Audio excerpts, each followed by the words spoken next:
Hello, and welcome to Brada Tales. Tonight, we're bringing you a selection of eerie stories paired with the soothing sound of rain to help you relax and drift off to sleep. Before diving into the atmosphere of suspense, leave a comment below letting us know where you're watching from and what time it is. If these stories send chills down your spine, don't forget to like, share, and subscribe. Get comfortable, let the fear gradually envelop you, and tell us what kind of stories you'd like to hear next time. Settle in, we're about to begin.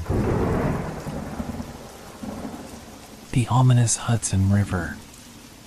I never thought much about the Hudson River, at least not until things started to change. You grow up near a place like this, and it becomes part of you, a backdrop that's always there. My name is Tom, and I've lived my whole life in the small town of Poughkeepsie, just a few miles from the river. The kind of town where everyone knows everyone, where the boats on the water seem to float by without much thought, and the old wooden docks have been around longer than anyone can remember.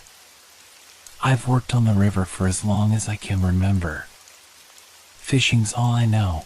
Caught my first fish when I was barely 5. It's not the kind of thing people do for the money around here. It's the kind of thing you do because it's in your blood. There's something peaceful about being out on the water at dawn, the mist curling above the surface, the quiet only broken by the sound of the oars and the occasional splash of a fish leaping. The river's always had a life of its own. Some days it's calm, like a sleeping giant, and others it's full of energy, rushing and swarming with boats. But over the years, I've come to notice something that nags at me every time I head out. There are days when the water doesn't feel right. It feels colder than usual, like it's got secrets to hide, and sometimes, just before the sun sets, you can hear things that make you pause. I'm not the superstitious type, but I know the old stories. Every fisherman here's heard them, the tales of people who disappeared on the river, their boats found drifting but empty, and the whispers about the thing that lives beneath. I used to laugh it off, chalk it up to local folklore, but I've been hearing things lately that make me wonder if there's something more to it. It started small, with shadows under the water that didn't match the ripples of the current. And the sounds, strange sounds, like something was moving beneath, too deep to see. But no one else seemed to notice. Maybe I was just imagining it. After all, the river had always been here, unchanged, steady. But lately, I've started to feel like that steady river isn't so steady anymore. I can't shake the feeling that something's wrong. And as much as I want to deny it, I think I'm starting to understand why some people call it the ominous Hudson. It's like the river knows something I don't, and maybe, just maybe, it's waiting for the right moment to show me. It's funny, really. For a man who's spent his whole life on the water, I never expected to feel like an outsider near it. But something's different now. The river's no longer the peaceful place I once knew. It was an early morning when I met the others down at the docks. The sun had barely crested the horizon, casting long shadows on the water. The usual crew of fishermen were gathered, each of them getting ready to head out in their boats, but there was something different about the way they moved today. They were quieter, more tense than usual.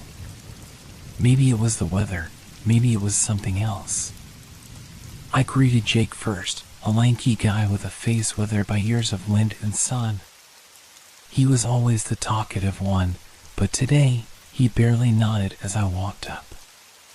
Then there was Bill, a grizzled old man who seemed to know the river better than anyone else. He was sitting on a crate, cleaning his tackle box in silence, his eyes fixed on the water. "You guys hear about another one?" Jake asked, his voice unusually low.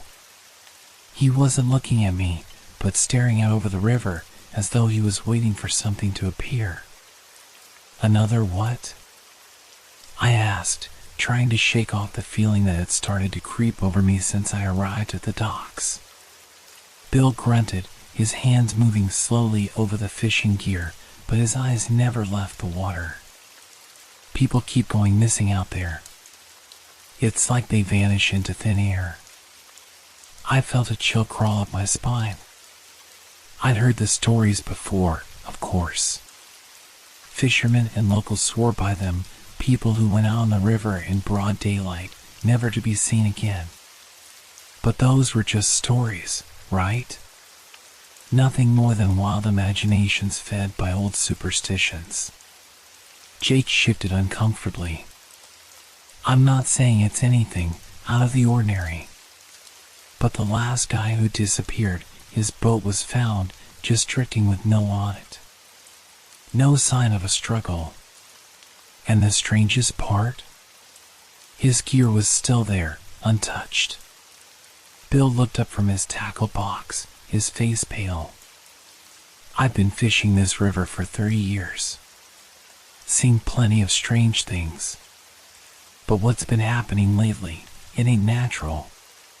Jake leaned forward, lowering his voice. You know the stories, right? About the serpent in the river? I couldn't help but chuckle. The river serpent? That old legend? Bill didn't laugh.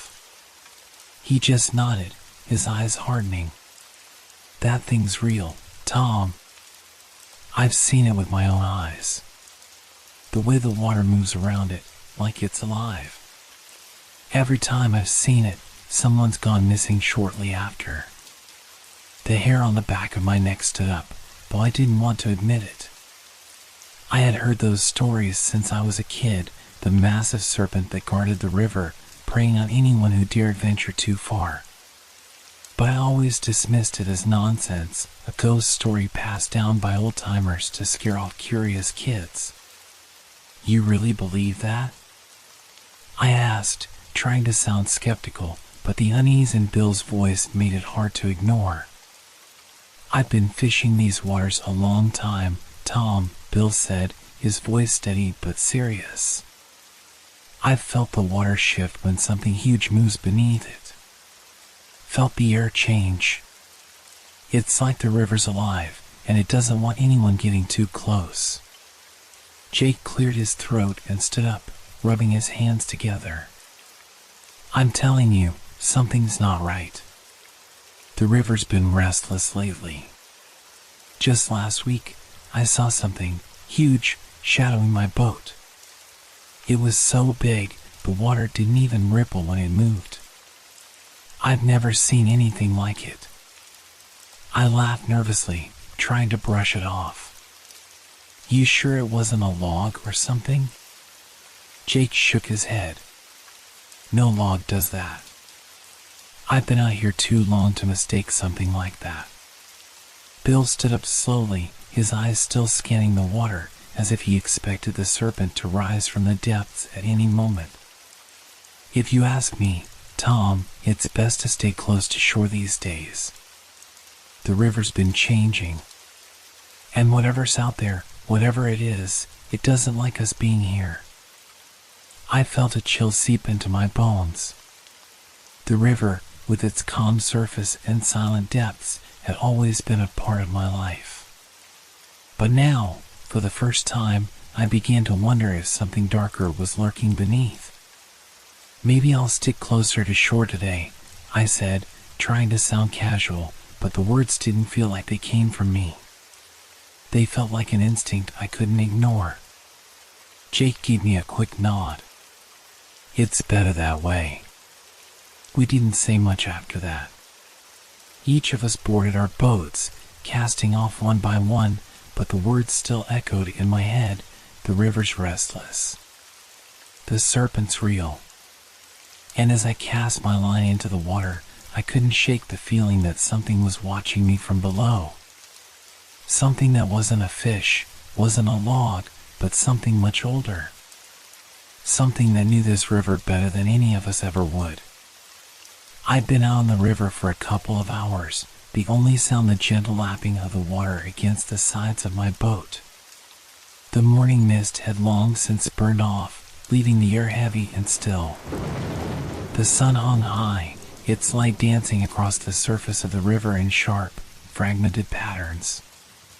It was one of those perfect, quiet mornings, but something about it didn't sit right. I kept hearing it, the faintest sound, like a soft thudding coming from beneath the water. At first, I thought it was just the boat creaking, the usual noises that came with being out here. But it wasn't the boat. It was too rhythmic, too deliberate, like something was moving just under the surface, tracking my every move. I slowed my pace, letting the boat drift, straining my ears for any other sounds. The usual chorus of birds and insects was muted, like the world had gone still, holding its breath. The sound grew louder, closer, thump, thump, thump, a pulse beneath the water, too steady to be natural. I looked around, scanning the water, my hand gripping the oar with white knuckles. Nothing seemed out of place. The river, wide and unyielding, stretched out before me, calm and serene. But that sound, whatever it was, kept getting closer. Then I saw it. A shadow, long and undulating, moving beneath the surface. At first, I thought it was a trick of the light, the way the water distorted everything beneath it. But the shadow was too deliberate. It was massive, too wide to be anything I'd seen in these waters before. It moved in a way that wasn't natural, shifting against the current, slow and heavy. I leaned over the edge of the boat, trying to make sense of it. The shadow was moving with purpose, as if it knew exactly where I was. My heart started to race, a cold sweat forming on the back of my neck. I didn't want to look, but I couldn't pull my eyes away. The water was darkening, a deeper shade of blue, almost black, where the shadow lingered. It seemed to stretch on forever, a mass that didn't belong. Then came the noise again, louder this time, closer, thump, thump, thump. It was coming from underneath the boat, and my stomach twisted. I froze. My mind raced, trying to rationalize it. It's just a large fish, maybe a sturgeon or a log drifting down the river. But I knew better. This wasn't a fish. This wasn't a log. Whatever it was huge, and it was getting closer. I sat up straight, my breath quickening. The shadow under the water moved again, faster now, as if it had detected my presence. A ripple spread outward from where it passed, breaking the perfect calm of the river.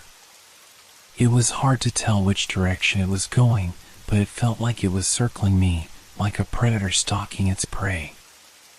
I grabbed the oar, ready to push myself away, but before I could, the water erupted with a sharp splashing sound.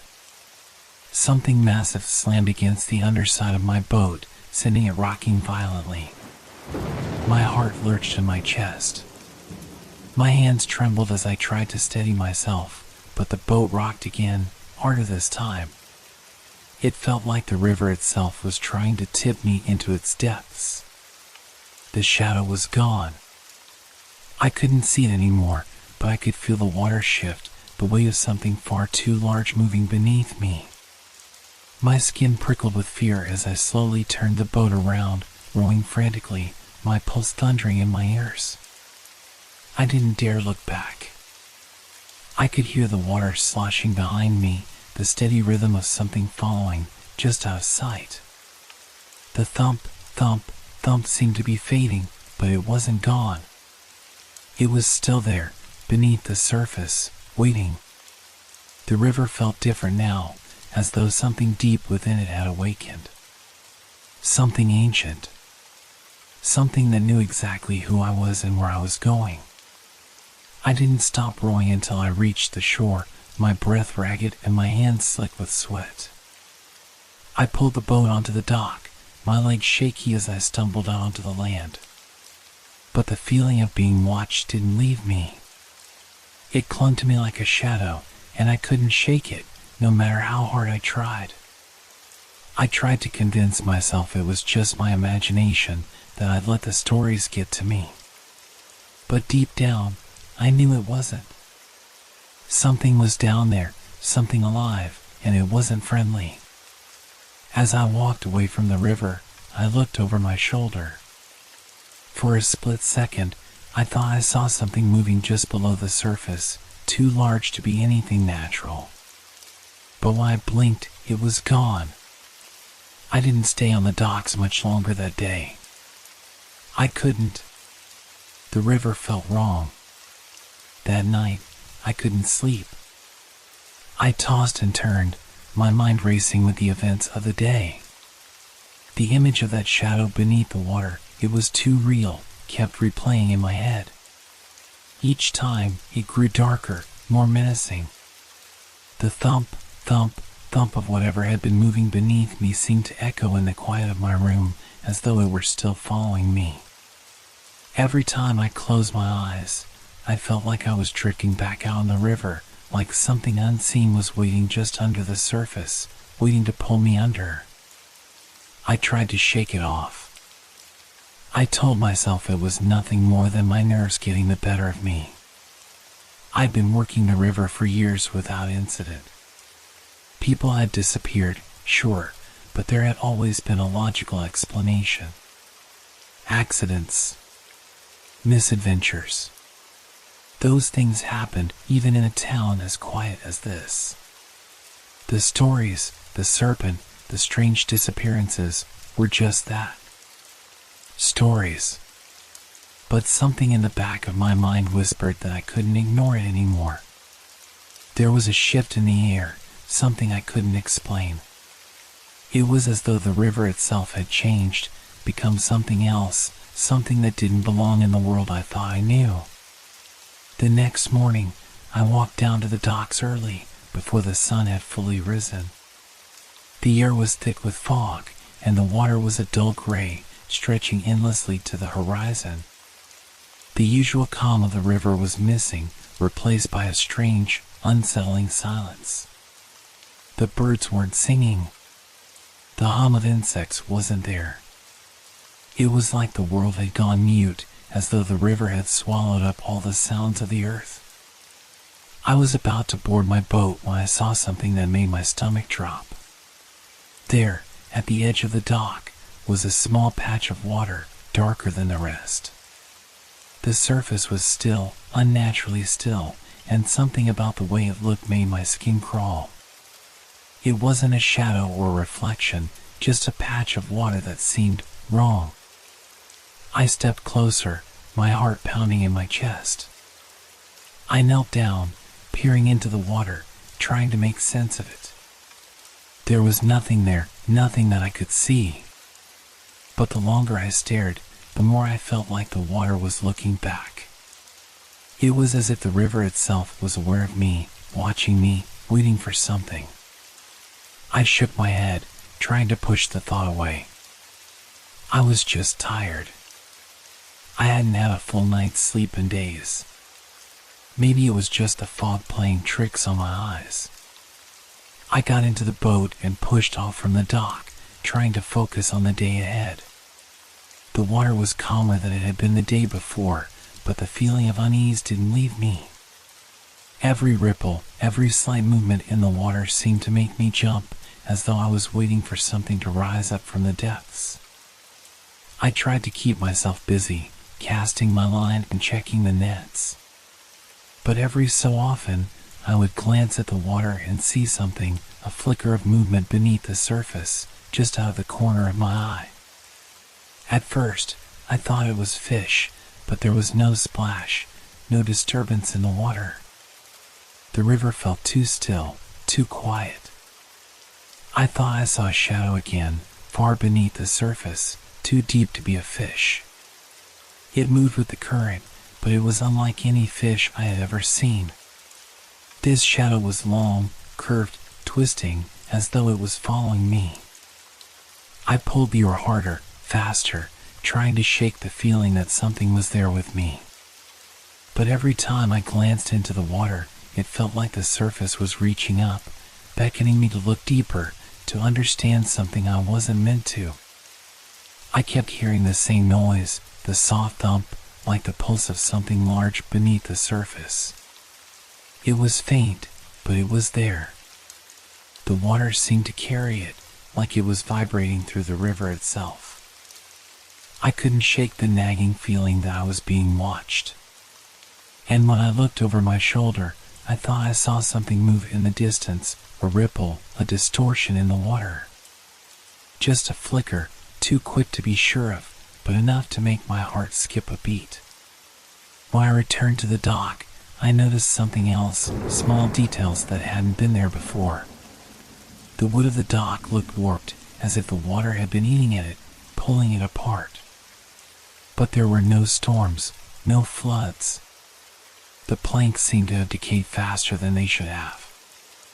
I walked further down the shore, my boots crunching on the gravel. There, in the mud, were strange marks. Long, deep grooves, as though something heavy had dragged itself along the shore. They weren't animal tracks. They were too wide, too unnatural. I kneeled down to inspect them. The grooves seemed to lead toward the water, disappearing into the murky depths. As I stood up, the same cold, uneasy feeling washed over me. The river was changing.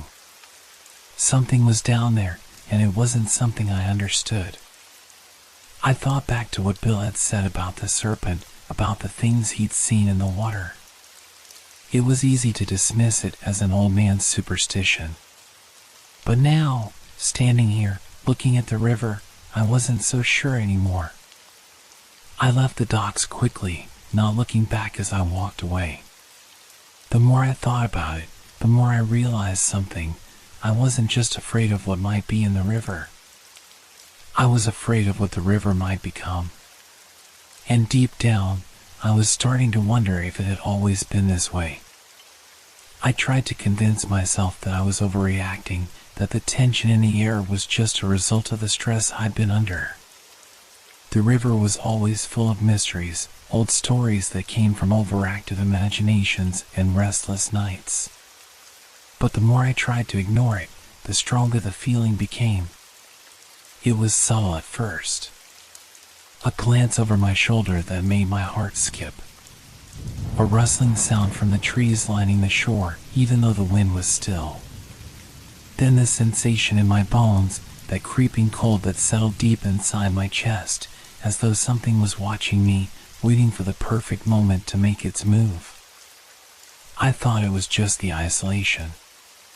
Being out here, alone on the water, could mess with your head. Maybe the silence of the river was starting to get to me. But no matter how much I tried to rationalize it, there was something else, something I couldn't explain. I spent the next few days fishing, just like usual. But every time I set out, that feeling of being followed never left. It was there in the back of my mind, a quiet hum of dread. The river was never just the river anymore. It was something more. It felt alive, as though it had its own consciousness, and it was aware of me. One afternoon, I was pulling in my nets when I felt the shift. The water, which had been calm and steady, suddenly stilled. The usual current was gone. It was as though the river itself had stopped moving, like time had paused. The air felt thick, heavy with tension. I could hear my breath, sharp in the silence, as if I were the only thing moving in a world frozen in place. Then came the ripple, faint at first, but growing. It spread out across the water, moving in slow, deliberate waves. No wind. No reason for it. Just the water, stretching outward from some unseen point, as if something beneath it was stirring, pushing against the surface. My hands gripped the sides of the boat, my knuckles turning white. The hair on the back of my neck stood up, and my stomach tightened into a knot. I glanced around, trying to convince myself that it was just a natural shift in the current, some phenomenon I hadn't noticed before. But the more I tried to tell myself that, the harder it became to believe. The ripple continued, but I noticed something else. There was no sound. The water moved, yes, but it didn't make the usual splashing or swishing sounds. It was as if the world itself had gone quiet, waiting for something. The birds were silent. The trees were still. The entire world felt still, as though holding its breath. I looked down at the water, and that's when I felt it. The pressure. A weight pressing down on me from below, like invisible eyes were focused solely on me, watching my every move. It wasn't just a feeling anymore. It was a presence, heavy and suffocating, like the river itself was waiting for me to do something, to act. My heart started pounding in my chest, and my breaths came out shallow. I tried to convince myself to row, to get back to the shore, but my hands wouldn't move. They were frozen, gripped by a terror I couldn't explain. It was then that I saw it, the faintest distortion in the water, a shadow moving just beneath the surface. It was quick, too fast to be a fish. It was like a ripple in the river's skin, just a flash of movement, but it was enough to send a jolt of fear straight through my spine. I couldn't breathe. My throat was tight, and I felt the sudden urge to look behind me, to see what was there, but I couldn't. I knew something was there, lurking just beneath the surface, its presence undeniable. The weight on my chest grew heavier, as though the river itself was pulling me deeper into its depths. My eyes darted around, but all I could see was water, endless, unyielding water. No signs of anything, no way to understand what was happening. But the feeling remained, that unnerving, suffocating pressure that told me I was not alone. I grabbed the oar, my hands slick with sweat, and began rowing. Slowly at first, trying to calm myself, but then faster, harder, desperate to leave that pressure behind. But the river, it didn't let me go. The further I rowed, the more I felt it, the sensation of eyes on my back, of something following just beneath the surface, waiting for the right moment to strike. I finally made it back to the shore, my legs shaky as I pulled the boat onto the dock. I didn't look at the water. I couldn't. I wanted to run, to get as far away from the river as possible, but I knew I had to face it. I had to understand what was happening. I walked down the dock, my mind a storm of confusion and fear. The same weight of being watched pressed down on me, heavier than before, but now it wasn't just the river. It was the whole town. It was the world itself. Like it was closing on me, and there was nowhere to hide. I stopped and turned back to look at the river one last time, my breath caught in my throat. For a brief moment, I thought I saw something, a shape in the water, barely visible, but unmistakably there. It moved with the current, not like a fish, not like any animal I knew. And then, just as quickly, it vanished. The pressure lifted, but the fear remained. I couldn't shake it. I couldn't stop feeling like I was being watched, hunted by something unseen. And I knew, deep down, that it wasn't over. It had only just begun. The following morning, I couldn't shake the feeling that I had to return to the river. It was as though something was pulling me back, a force I couldn't explain, like a lure drawing me deeper into its grasp. Despite everything that had happened, the strange ripple, the pressure, the shadow that flickered beneath the surface, I found myself standing at the edge of the dock again, staring out at the water. It was early, just as the sun was beginning to climb above the horizon, casting a pale light across the river. The fog was thick, swirling over the surface like a living thing, clinging to the trees and the boats. The world felt damp, as though it was holding its breath, waiting for something to happen. I didn't hesitate this time. I climbed into my boat, the wood creaking under my weight, and pushed off from the shore. The oars sliced through the water, but the movement felt slower, more deliberate. The current was different today, gentler, almost as if it was guiding me forward. I couldn't explain it, but it felt as though the river was leading me somewhere, urging me to go deeper, to uncover whatever it was that had been hiding beneath its surface. As I rode, I started to notice the changes. The air was heavier than usual, thick with moisture and a strange, almost metallic scent that I couldn't place. It wasn't the familiar earthy smell of the river, but something colder, something that made my breath catch in my chest. The water, too, felt different. It was colder, far colder than it should have been for this time of year. The chill seeped into my bones, causing me to shiver despite the warmth of the sun. I dipped my hand into the water, trying to convince myself it was nothing, but the coldness shocked me, like the river's depths had been frozen, waiting for me to come closer. I rode further out, drawn by something I couldn't understand. The closer I got to the center of the river, the stranger it felt. The fog thickened around me, wrapping the boat in a dense curtain that I couldn't push through. The world seemed to close in, narrowing until there was only me, the boat, and the water. I felt a pressure on my chest, but it wasn't the same as before. It was deeper, more suffocating, as though the very air had thickened. I could hear my own breath, each inhale echoing in the silence, each exhale louder than it should have been. The sounds around me were muted, swallowed by the heavy atmosphere. There was no sign of movement on the water, no ripples, no fish jumping. The usual hum of life that filled the air, the calls of birds, the rustling of leaves, was gone. It was just me, alone on the river, surrounded by an unnatural stillness that set my nerves on edge. The further I went, the darker the water became.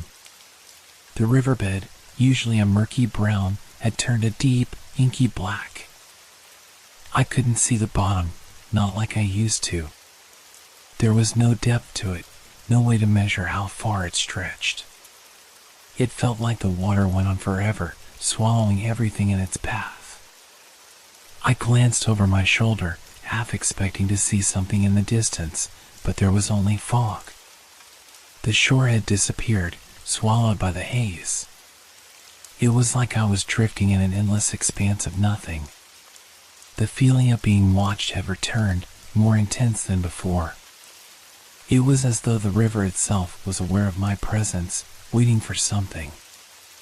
I shivered again, and this time it wasn't just from the cold.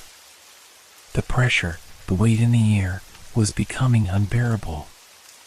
The water no longer felt like a familiar presence beneath me. It felt hostile, like it was pushing back against the boat, trying to drag me down into the depths. I stopped rowing. The boat barely moved, as though the river had frozen it in place. The silence was deafening now. Even the faintest sound seemed to be swallowed up by the oppressive air. My heartbeat was the loudest thing in my ears. I could feel it in my chest, thumping in time with the pulse of the water, like it was connected to me, pulling me closer, deeper. It was then that I saw it. A movement beneath the surface. Slow, deliberate, like something was circling just out of reach.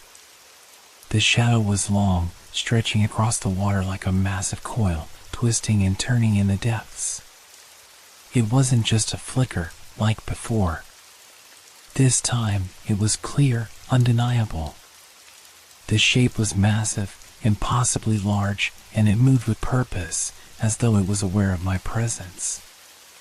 My throat tightened, and I felt my stomach lurch. The shadow disappeared beneath the surface, but the sense of dread lingered, settling in my bones. I tried to rationalize it, to tell myself it was just a trick of the light, a trick of my mind. But deep down, I knew better. The river wasn't just cold. It wasn't just still. It was alive, and it was waiting for me to step too far, to cross a line that I didn't understand. I gripped the oars again, my hands slick with sweat. The pressure on my chest only grew stronger, as though something was reaching up from beneath, pulling me deeper into its depths. The water wasn't just cold, it was pulling me into it, dragging me toward the darkness below. I rowed faster, trying to escape whatever had been stirring beneath me, but no matter how hard I pushed, I couldn't shake the feeling that something was following, something that wouldn't let me go. The air was thick now, the water colder still, and the boat felt heavier with each passing moment. I didn't look back, but I couldn't shake the thought the shadow was still there, watching, waiting for me to make a mistake. And I couldn't help but wonder what would happen when it finally caught up to me. The next day, I couldn't get the sight of that shadow out of my head. It haunted me, curling in the back of my mind, like the water itself was pressing against my thoughts. I tried to push it away, to convince myself it was just my imagination, but the fear had already set in. The river was different now. I knew it. I felt it. I wasn't the only one who noticed the change. A few days later, I met up with an old friend, Pete, a fisherman who lived on the outskirts of town. He was the kind of guy who didn't get rattled easily, who had worked the river for years without so much as a second thought. But even Pete couldn't shake the unease that had settled in the town recently. "You seen the boat?" Pete asked me, his voice low, as though he didn't want anyone else to hear. I frowned. "What boat?" "Out near the South Bend. It just showed up a couple of days ago. Drifted in like it had no owner. Empty, except for, well, you'll see." I felt a chill run down my spine. The South Bend was a place where few boats ever went. The current was tricky, and it was easy to get caught up in the rocks and fallen trees that littered the area. No one ever went there unless they had a good reason. We set out on Pete's boat, the two of us cutting through the mist, heading toward the bend.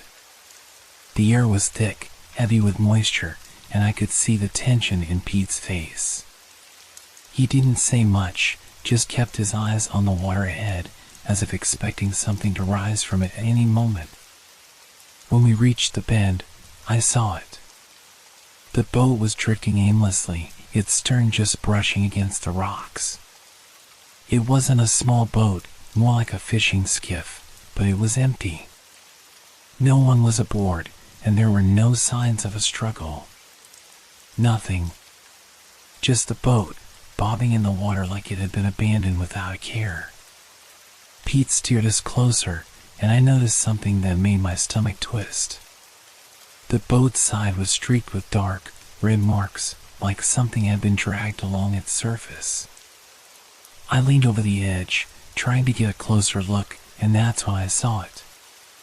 A patch of skin, pale, almost ghostly white, emerged from beneath the water. It was just an arm, a severed limb, floating lazily beneath the surface. The fingers were curled, as though it had been reaching out, but now it was still, lifeless, drifting with the current.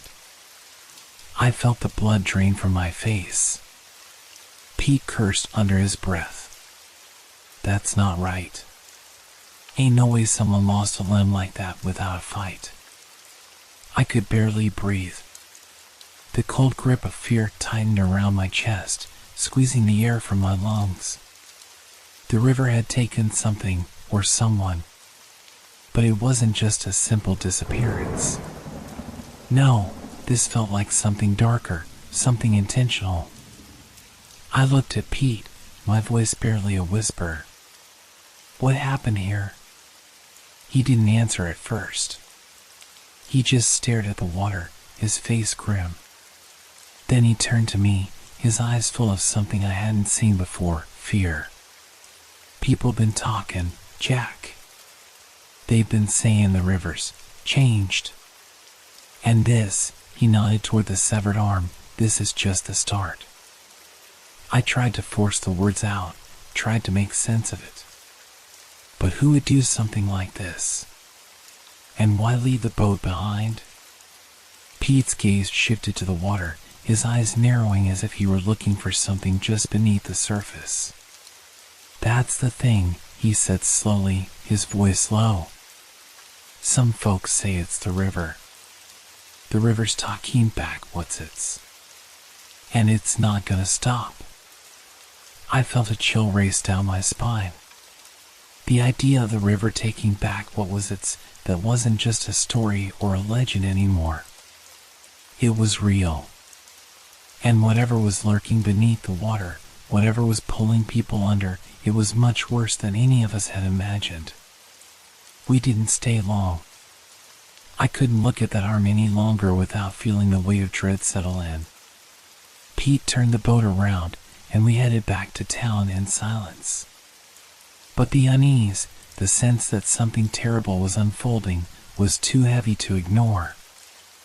As we neared the shore, I glanced back at the river. The mist had thickened, almost like a curtain that was drawn between me and the world I used to know. The river felt different now. It wasn't just a river. It was a predator, waiting for the right moment to strike.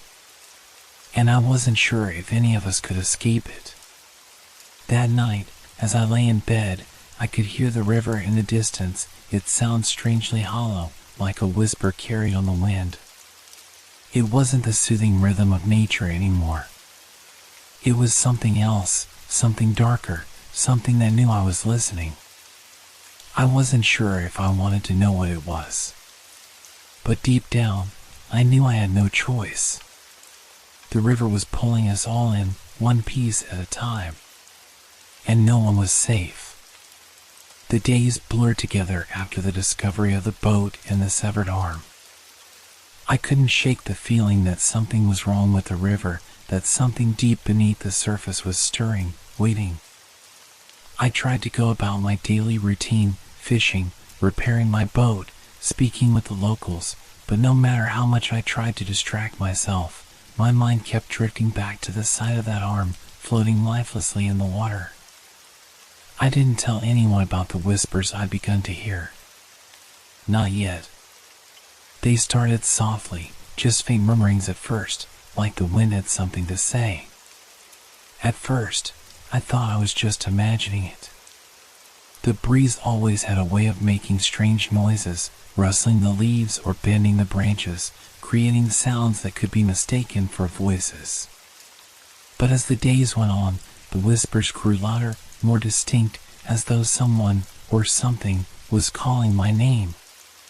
It started on the third night after Pete and I had found the boat. I was sitting on my porch, the cool air biting at my skin as I stared out at the river.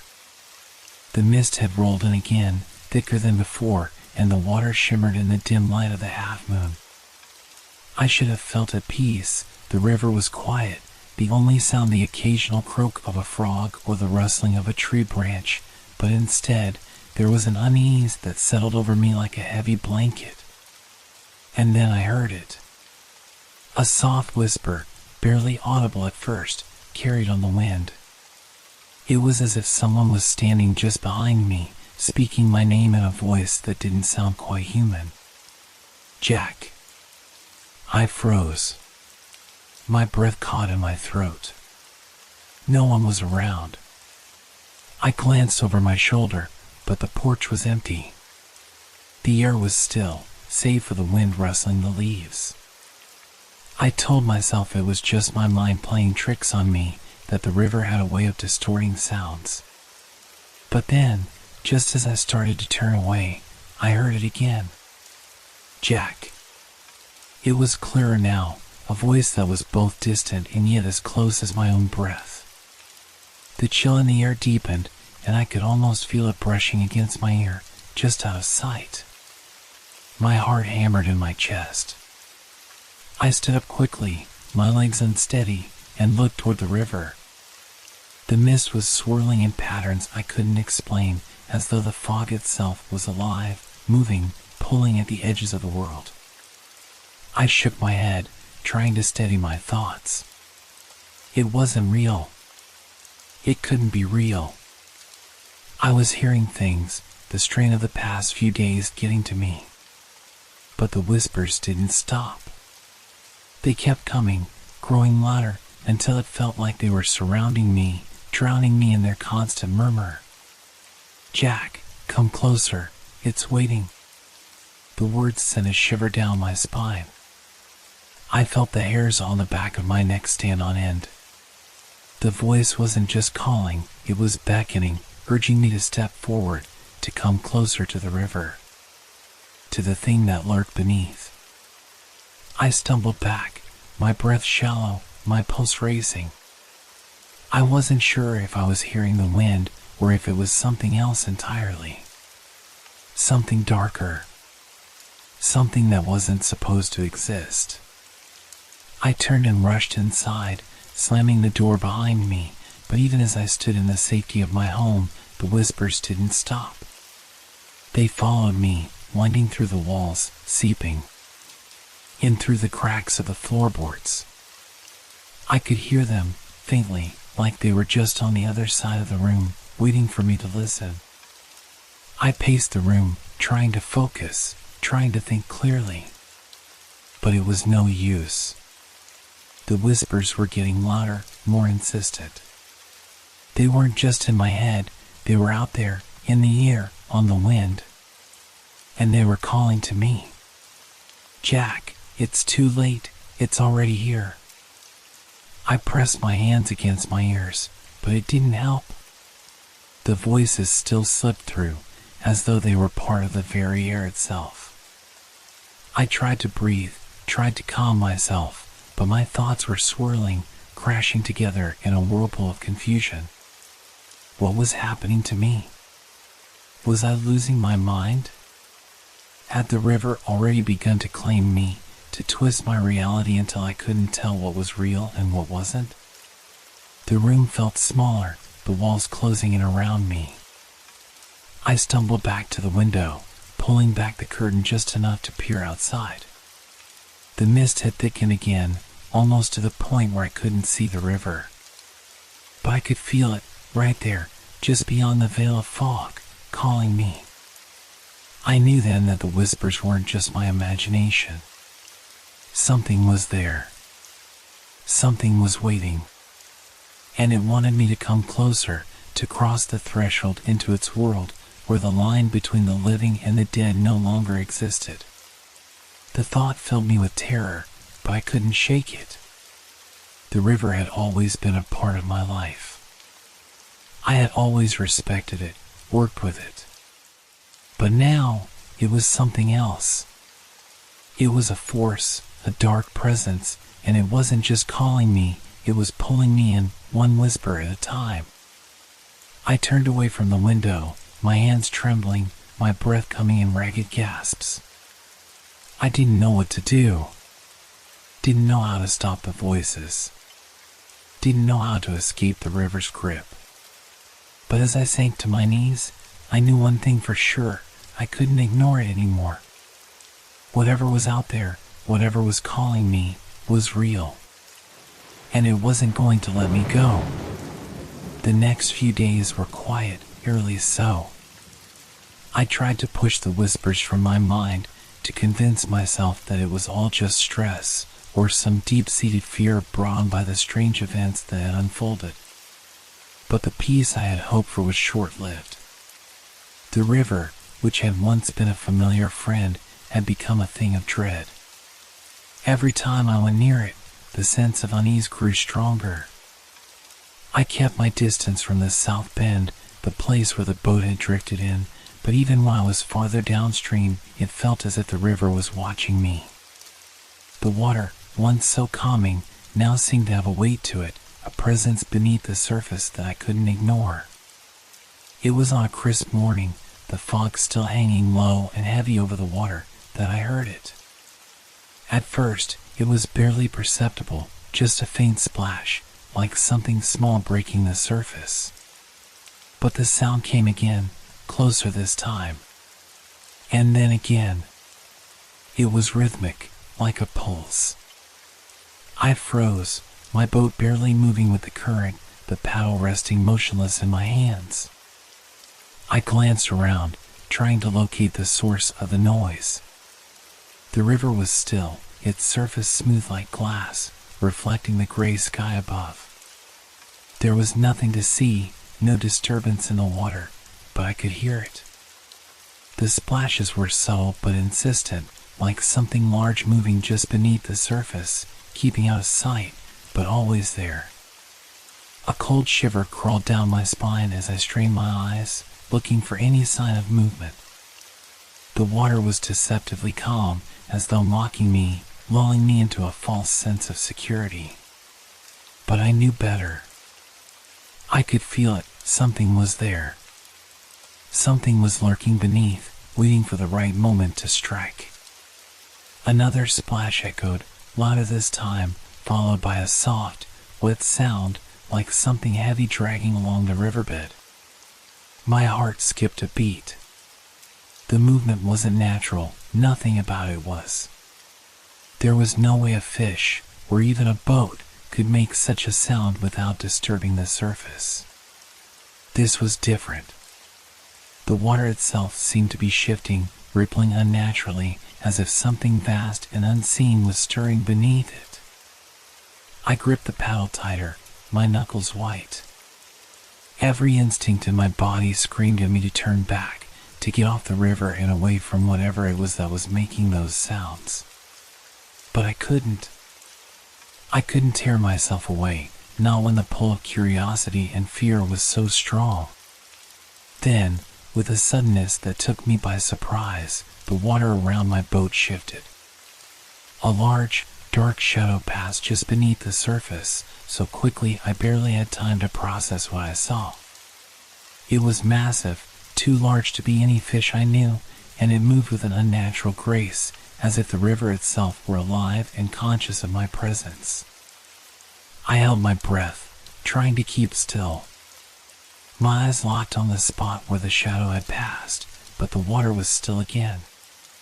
No movement. No sound.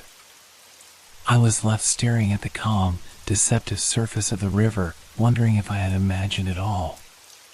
But then it came again, a loud, unmistakable splash, this time followed by a deep rumble that seemed to vibrate through the very bones of my body. The water churned beneath me, violent and forceful. Something was rising from the depths. Something huge, something that shouldn't be there. I barely had time to react as a dark shape, like the outline of a massive tail, cut through the water with terrifying speed. It was the shape of a serpent, its body undulating as it swam beneath the surface, sending waves crashing into the sides of my boat. My pulse raced. I shoved the paddle into the water, trying to steer the boat away, but the current was pulling me toward the center of the river, toward the thing I had no desire to meet. The water churned again, and I saw a glimpse of it, an enormous, glistening eye that seemed to peer from the depths, glowing faintly, watching me. The creature was real. It wasn't a legend or a story told by the locals to scare children. It was here, in front of me, hidden beneath the water. The water grew colder as the splashes continued, each one louder and closer. It was like the river itself had turned against me, trapping me in its grip. I tried to paddle harder, but the current was too strong. The creature was pulling me in, or at least it felt that way. Each splash felt like a warning, a promise that it was watching, that I couldn't escape. I could hear it now, the steady movement beneath the water, the rhythmic splashes, and the occasional low rumble. It wasn't just a river anymore. It was alive, and it was angry. I pushed myself to the edge of the riverbank, my heart pounding in my chest. I didn't look back as I ran from the boat, my legs unsteady as I stumbled onto solid ground. My breath came in gasps, my hands shaking. I felt as if the very earth beneath my feet was trembling with the same fear that was coursing through my body. But even as I ran, I couldn't shake the feeling that something was still out there. Watching. Waiting.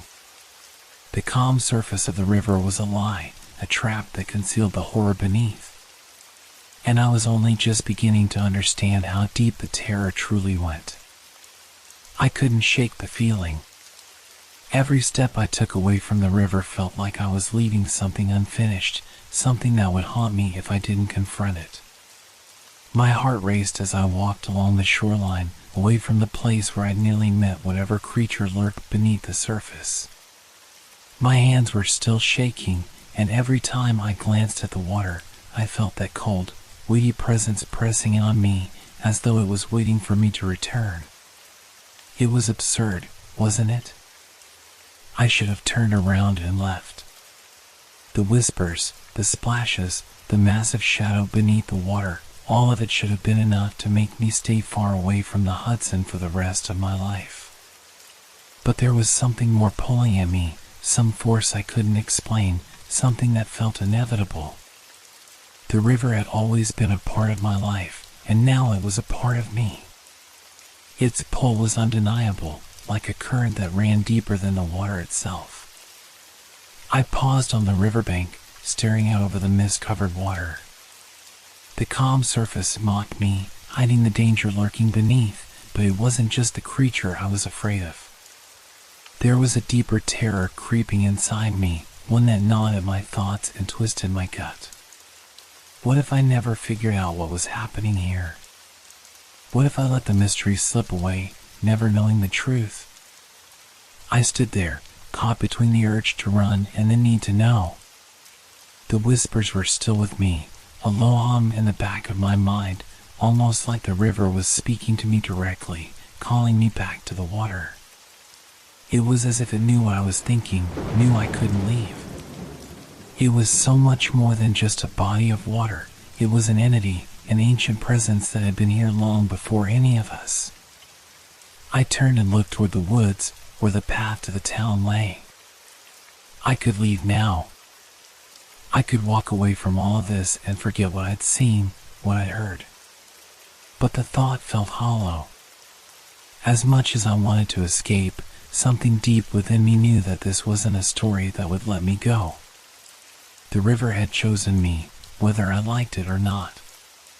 It had drawn me in, and I couldn't turn my back on it. Not now. A loud splash broke through my thoughts, and I flinched, turning sharply toward the river. The water had shifted again, sending ripples out in every direction. But there was no shadow this time, no massive, dark figure moving beneath the surface. The river had returned to its deceptive calm, its glassy surface betraying no hint of the danger lurking beneath. Yet I knew it was still there. It never left. I took a deep breath, trying to steady my nerves, and slowly began walking toward the river.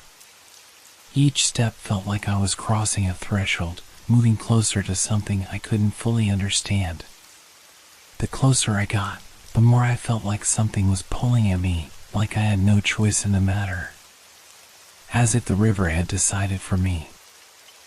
I reached the edge, my feet sinking into the soft mud, and for a moment, I just stood there, staring at the water. There was a strange sort of stillness in the air now, as if everything was holding its breath, waiting. I could feel my pulse in my throat, my hands cold and clammy. The whispers were louder now, not in the wind but inside my head. It was almost as if the river had become my thoughts, my doubts, my fears. Come closer. The voice was clear now, not a whisper but a command. It wasn't just the wind or my imagination. It was the river itself, speaking to me, beckoning me. It knew I was standing on the edge of something vast and unknowable, and it wanted me to step forward. I took a hesitant step toward the water, my legs unsteady. Every fiber of my being screamed at me to turn around, to run. But something inside me, some dark instinct I couldn't explain, told me that I had to keep going. That if I didn't, I would never be free of it. The river had a hold on me now, and it wasn't going to let go. With trembling hands, I reached for my boat. It was still tethered to the dock, waiting for me, as if it knew that I would come back. The wood creaked under my touch, the familiar sound almost comforting in the eerie stillness. I climbed into the boat slowly, feeling the coldness of the sea beneath me, and shoved off from the shore. The river was quiet again, but I knew better than to trust it. I paddled slowly, my eyes scanning the water, waiting for the next sign. The whispers in my head grew louder, louder than the soft splash of my paddle cutting through the water. They were relentless now, a chorus of voices, each one growing more insistent. Closer. The current seemed to shift again, pulling me deeper into the river. It was as if the water itself was guiding me, directing me towards something.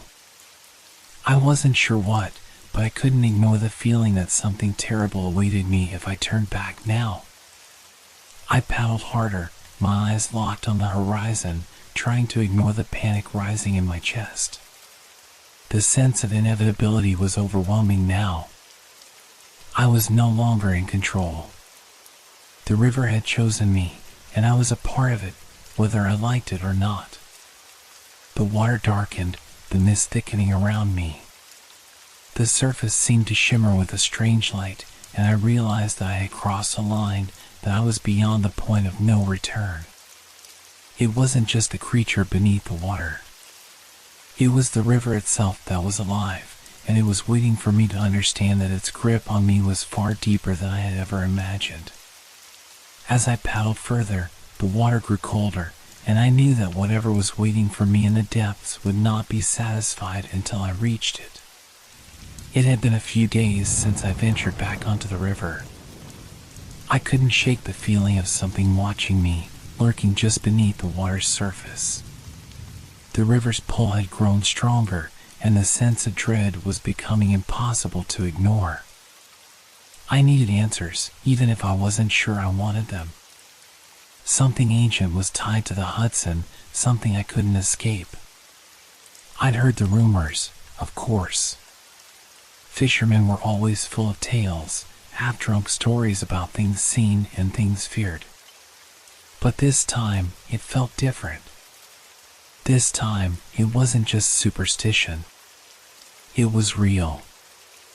I found myself at the local diner, a small, weather-beaten building near the river, where the walls were lined with old fishing gear and photographs of men with proud smiles holding up enormous catches. The air inside was thick with the smell of frying fish and coffee, the kind of place where time seemed to have slowed down. I sat at the counter, nursing a cup of black coffee and staring out at the river through the window. The water looked so peaceful from here, but I knew better. The calm surface was a lie. As I sipped my drink, I overheard a group of older men at a table in the back, their voices low and rough, speaking of disappearances, fishermen and travelers who had vanished without a trace over the years.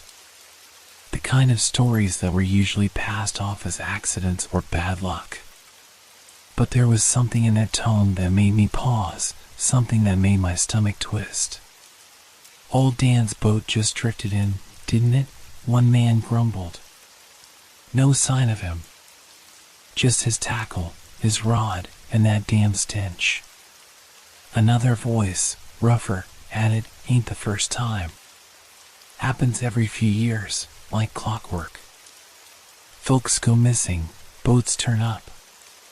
You'd think by now someone figured it out. A third man, with a scarred face and a permanent scowl, spoke up. It's not an accident, you know. It's the river. She don't like people poking around in her waters. I couldn't hold back any longer. I leaned in, trying to make my presence known without sounding too eager. What do you mean by that? The men fell silent for a moment, their eyes flicking over to me with a look that made my skin crawl. It was the same look I'd gotten from the locals back when I first started fishing here. The look that said they knew something I didn't, and they weren't sure if they wanted to share it. Finally, the scarred man spoke again, his voice low and steady. like he'd said this too many times to count. Folks around here, they know about the serpent. Ain't no secret. It's been around as long as anyone can remember. The river's got a guardian, you see. Something big.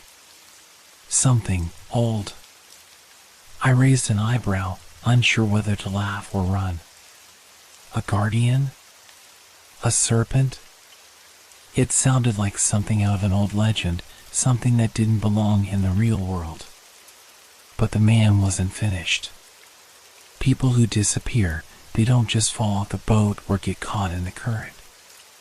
No, the river takes them. One by one. It's been happening for generations. Back in the day, they called it the Hudson Serpent. Massive thing. Coiled beneath the surface, waiting for any fool who wanders too far. The serpent? I repeated, trying to keep the skepticism from creeping into my voice. You're telling me that a snake, an actual snake, is the reason people disappear? The scarred man nodded, his expression grim. I've seen it myself. Not with my own eyes, but I know it's out there. You feel it. The river pulls at you like it's alive. You start hearing things, feeling something in the water. Something big. You think it's just a fish, maybe a log or a shadow, but it's not. It's the snake. And it don't like trespassers. The man took a slow drink from his glass, then added, you get too close to its territory, and it makes sure you don't come back. It's not just about hunger. It's about protecting what's its own. I felt a chill creep up my spine as the weight of his words settled in. The idea of a river serpent, something so monstrous it could guard an entire stretch of water, seemed impossible. But the more I listened, the more I realized these men weren't just telling a story to pass the time. They believed it. Another fisherman, sitting quietly in the corner, looked up and added, happens every year. People go missing, boats drift and empty. People who don't listen to the warnings. The serpent's been here longer than we have. No telling how long it's been guarding these waters. I leaned back, feeling my mind swirl with the implications. Was it possible that all the disappearances, the bodies, the strange sightings, were connected to this creature? Could there really be something in the water, something so vast and terrifying that it could take a person without a trace? I wanted to laugh. I wanted to dismiss it all as madness, but I knew deep down that I couldn't. Something had happened to me on the river. Something I couldn't explain. And it wasn't just the fear. There was something about this place, something ancient, that made me question everything I thought I knew about the world. The scarred man stood up, tipping his hat to me. You'll learn soon enough, he said, his voice carrying a strange finality. The river tells you what you need to know, but you'll wish you didn't know it. Remember that.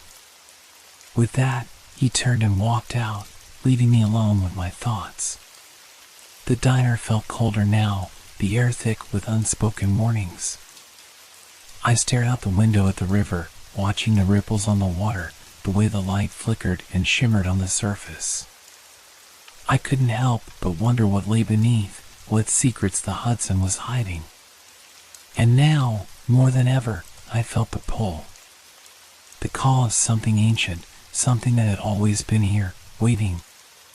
The night had fallen quickly, and the river seemed more alive under the dim glow of the moon. There was an unsettling quiet about it, the usual rustling of the trees and the night creatures gone silent, as though they too were afraid to disturb what lay beneath the surface. I couldn't sleep. My thoughts were heavy, haunted by the stories the fishermen had told me. The serpent.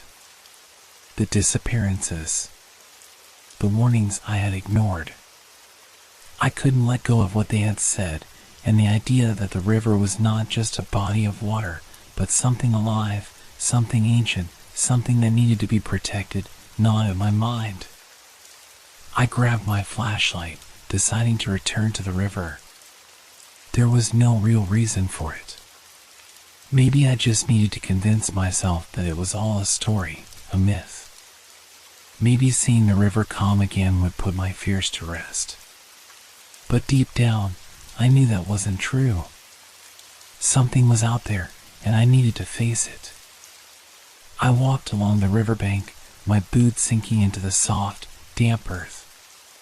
The mist had thickened, curling around the trees like smoke, and the water's surface was eerily still.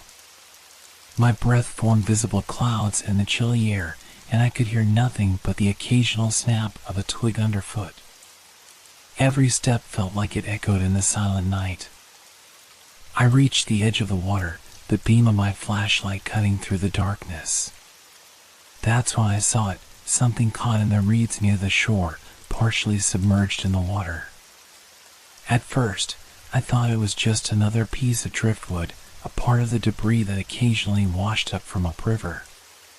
But the shape didn't seem right. It looked unnatural. I waded carefully toward it, my heart pounding in my chest. As I drew closer, I realized it wasn't just wood. It was a broken piece of clothing, a torn, faded shirt, its edges frayed and soaked. The fabric was thick with river muck, but there was something deeply unsettling about it, as if it had been there for far longer than it should have been. Then, I noticed something else. Bones. Human bones.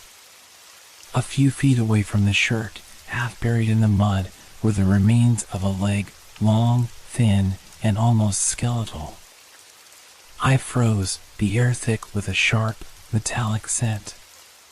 My flashlight trembled in my hand as I scanned the area. There were more remnants, scraps of clothing, tattered shoes, and what appeared to be the outline of a handprint pressed into the mud, smeared and distorted. I knelt down, the flashlight beam casting strange shadows across the scene. My pulse raced as I reached out, hesitant but compelled, to touch the bones. The coldness of them was unnatural, far colder than they should have been for something left out in the open. The strange, gnawing feeling in the pit of my stomach intensified. My breath caught in my throat when I noticed something even stranger, a series of markings along the riverbank etched into the dirt. They were not random scratches, but purposeful symbols, their shapes too precise to be the work of animals. It was as if someone, or something, had intentionally drawn them in the mud, circling the bones and clothing.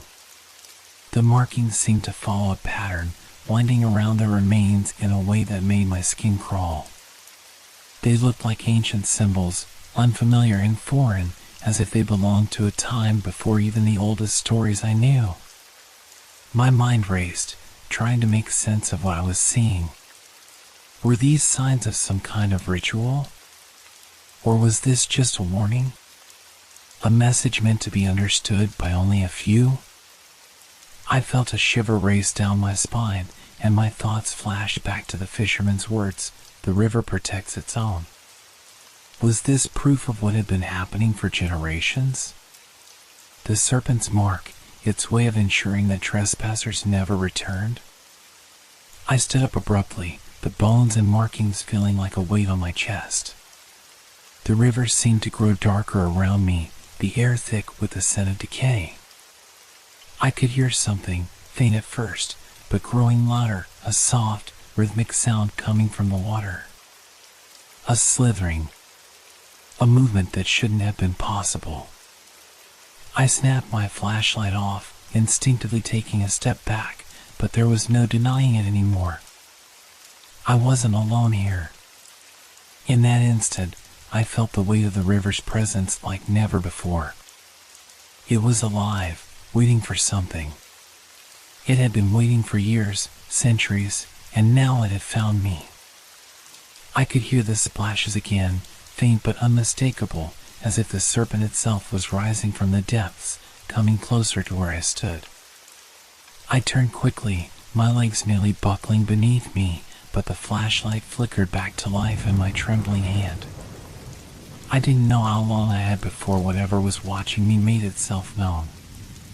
All I knew was that the river was no longer just a place, it was a force, a thing of terrible power that could take life without a trace. The remnants I had found were not just leftovers, they were warnings. The serpent's territory had been marked, and I had crossed it. I didn't go back to the shore that night. There was no reason to. The scene I had stumbled upon was enough to convince me that I wasn't dealing with something as simple as an abandoned boat or an unlucky fisherman. The river wasn't just dangerous, it was alive. It was a force of nature far beyond my comprehension. I had spent most of the night trying to shake off the images of the bones, the torn clothing, and those disturbing symbols in the dirt. But sleep never came. I had to know what was out there. I had to see for myself, to prove to myself that I hadn't imagined everything I had witnessed. The next day, I returned to the river at first light, the sun barely peeking over the horizon, casting long shadows across the water. I had made up my mind to get closer, to understand what I was dealing with. But even as I made my way toward the boat, a tightness in my chest told me I was making a mistake. The water was eerily calm, not a ripple in sight, but there was something about it. A heaviness in the air, as though it were waiting for something. I shook the thought from my mind and pushed off from the shore, paddling slowly, trying to keep my movements smooth and quiet. I kept my eyes fixed on the water, half expecting something to emerge from the depths, like a giant hand reaching up to drag me under. But for a while, there was nothing, just the gentle sway of the boat and the occasional ripple from a fish breaking the surface. But then, I saw it. At first, it was only a shift in the water, a distortion too subtle to be a log or a wave. But it was enough to send a chill through my veins. I stopped paddling and held my breath, trying to focus on the strange disturbance just beneath the water. The light from the morning sun barely touched the surface, and the dark depths below seemed to stretch on forever. And then I saw it again, a massive shape moving beneath me. It was slow, deliberate, and far too large to be any fish I had ever heard of. The water around it rippled unnaturally, as if something immense was shifting under the surface, pushing the water aside. My heart skipped a beat. The shape was long and serpentine, its body curling and uncoiling in a way that made my stomach turn. I could barely make out its form, but there was no mistaking it. It was huge. Far larger than any creature I'd ever seen in these waters. I froze, my hands gripping the sides of the boat so tightly my knuckles turned white. The shape was moving steadily beneath me, its presence unmistakable. The sound was faint at first, just a soft swishing of water against its body, but then I could hear the weight of it, the sheer mass pushing against the current. It was like a shadow, something that existed only beneath the surface, but I could feel it, its power, its hunger. I couldn't breathe. I couldn't think. The fear that had been simmering inside me since I first heard the stories was now a tangible force, crushing my chest, filling my lungs. It was real. There was something in the water, something vast and ancient, and I was trapped on top of it. The boat creaked as if reacting to the pressure beneath. The shape below me moved again, faster this time. The water splashed, throwing droplets into the air, and I instinctively ducked, though I knew it wouldn't help me. It was getting closer. I could see it now, a dark mass under the water, its length stretching beyond what I could comprehend. It was the serpent. It had to be. No fish, no creature, no matter how large, could move like this. It wasn't a fish, it was something far older, something that had been here long before the first humans set foot on the shore. The boat jerked, a sudden force beneath it, sending me scrambling to maintain balance. My breath came in sharp gasps as I tried to paddle away, to push myself further from the looming presence beneath the water. But the current wasn't right. It was pulling me in, dragging me closer to where the serpent's massive form moved in the depths. I looked over my shoulder, half expecting to see the creature's enormous head breaking the surface, but it never did. There was only the distortion in the water, the ripple of something vast and untouchable, moving just below. It was like it was toying with me, making sure I felt its presence without showing itself fully. The air felt heavier now, colder. The sun above had lost its warmth, and the water around me felt like it had dropped several degrees. The boat rocked again, harder this time, and I saw it, a flash of movement under the water. Something long, something that could have been the tail of a serpent, vanishing into the depths as quickly as it appeared. I couldn't take it anymore. I pushed the boat into full motion, paddling with all my strength, desperate to put distance between myself and whatever that thing was beneath the water. But even as I paddled away, I knew it wasn't over. It wasn't a coincidence that I had encountered it. The serpent had found me, and it wouldn't let me leave so easily. The river wasn't done with me yet. And as I paddled frantically toward the shore, I couldn't shake the feeling that the creature was watching me, waiting for me to make a mistake. It had marked me. That night, I couldn't escape it. The river followed me, even after I returned to the safety of my small cabin. It lingered in my mind like a shadow, always just behind my thoughts, never letting me forget what I had seen. The events of the day had shaken me to my core, but it wasn't until I closed my eyes that the true terror began. It started with the water. I dreamt that I was standing at the edge of the river, its surface calm and inviting. The moonlight shimmered across it like a silver blanket, and the gentle sounds of the water lapping at the shore were almost soothing. But as I stood there, I felt something stirring beneath the surface, something restless, as though the water itself was alive, waiting for me to come closer. In the dream, I couldn't move.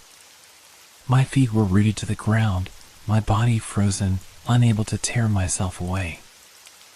I could see it now, the serpent. Its long, dark body slithered beneath the water's surface, its massive form shifting and twisting like a nightmare made real. The water around it churned violently, dark ripples spraying outward, and I could hear the deep, rumbling sound of something huge moving just out of sight. Then, I saw the faces. The dream shifted. Suddenly, the water was full of people, lost, pale faces staring up at me from beneath the surface. I could see their eyes wide with terror, their mouths open in silent screams as they reached toward me, begging for help, for release from whatever had trapped them in the depths. But there was nothing I could do. I tried to scream, to move, but my voice was swallowed by the sound of rushing water, and my body refused to respond. I saw them clearly now, fishermen, travelers, perhaps even locals who had ventured too close to the river's heart. Their bodies were marked with the same strange symbols I had seen on the shore earlier, their clothing torn and waterlogged. The serpent had claimed them. It had dragged them down into the murky abyss, and now they were just echoes, trapped in the dark water, forever part of the river's hunger. In the dream, I tried to reach out to one of them, a woman with dark, matted hair clinging to her face, but as I did, she vanished beneath the surface with a sudden, violent pull. Her scream echoed in my ears as she disappeared into the darkness, leaving nothing behind but a ripple in the water. I woke up gasping for breath, my heart pounding in my chest as though I had just run a race. Sweat clung to my skin, and I could still hear the faint echoes of those lost voices calling out from the depths of the river. I sat up, wide-eyed, staring into the darkness of my room. The dream had felt so real, so vivid. I could still see the faces in my mind, those people, their eyes full of fear, trapped in a place I couldn't reach. I tried to shake off the feeling, but it wouldn't go away. The nightmare had been too real. The faces, the screams, the serpent, it was all too much. The river wasn't just something to fear, it was a place of death, a place where the line between the living and the dead was blurred. It had taken people before, and it would take more if they weren't careful. The thought made my stomach turn. I didn't want to go back. But deep down, I knew I would. The river had already marked me. It had dragged me into its depths, if only in my mind, and there was no escaping it. I was tied to it now, whether I liked it or not. The days that followed only made it worse. I couldn't shake the feeling that I was being watched, even when I wasn't near the water. It was like the serpent's eyes were on me, following my every move, waiting for me to slip up. Sometimes, when I closed my eyes, I could almost hear the water calling to me, its voice soft and beckoning, like a whisper on the wind. I couldn't escape it. I couldn't outrun it. The river was always there, in my dreams, in my waking hours. It was as if the serpent had claimed me too, binding me to the water, to the past, to the people who had vanished into its depths long before me. I could hear their voices, feel their cold hands reaching out to me from the darkness, pulling me closer, urging me to join them. But I couldn't. Not yet. The river had taken them, and it was coming for me next. The days blurred together in a haze of sleepless nights and restless thoughts. I couldn't stop thinking about the river, the way it seemed to call to me, drawing me back even when I tried to stay away. I tried to reason with myself, telling myself it was just the fear that had taken root inside me, that it was all in my head. But no matter how hard I tried to push it away, I couldn't shake the feeling that something was out there, watching, waiting. I had decided to return to the river, just to see it one more time, to make sure I wasn't losing my mind. Maybe if I saw it with my own eyes, if I confronted it head on, I could make sense of what was happening to me. The haunting dreams, the whispers in the wind, the way the water felt like it was alive, it was all too much. I had to know the truth, even if it meant facing whatever was lurking beneath the surface. That morning, the sky was overcast, thick clouds hanging low above the water like a blanket of dread. The air was heavy, thick with moisture, and the faint smell of decay seemed to cling to the breeze. As I stood at the edge of the river, I felt the familiar chill settle deep in my bones. The water seemed still, deceptively calm, but I knew better than to trust it. I took a deep breath, pushing the boat out into the river. The quiet ripples beneath me were the only sound, the water lapping gently against the sides of the boat. But it was that unnatural stillness that unsettled me, the absence of movement, the absence of life.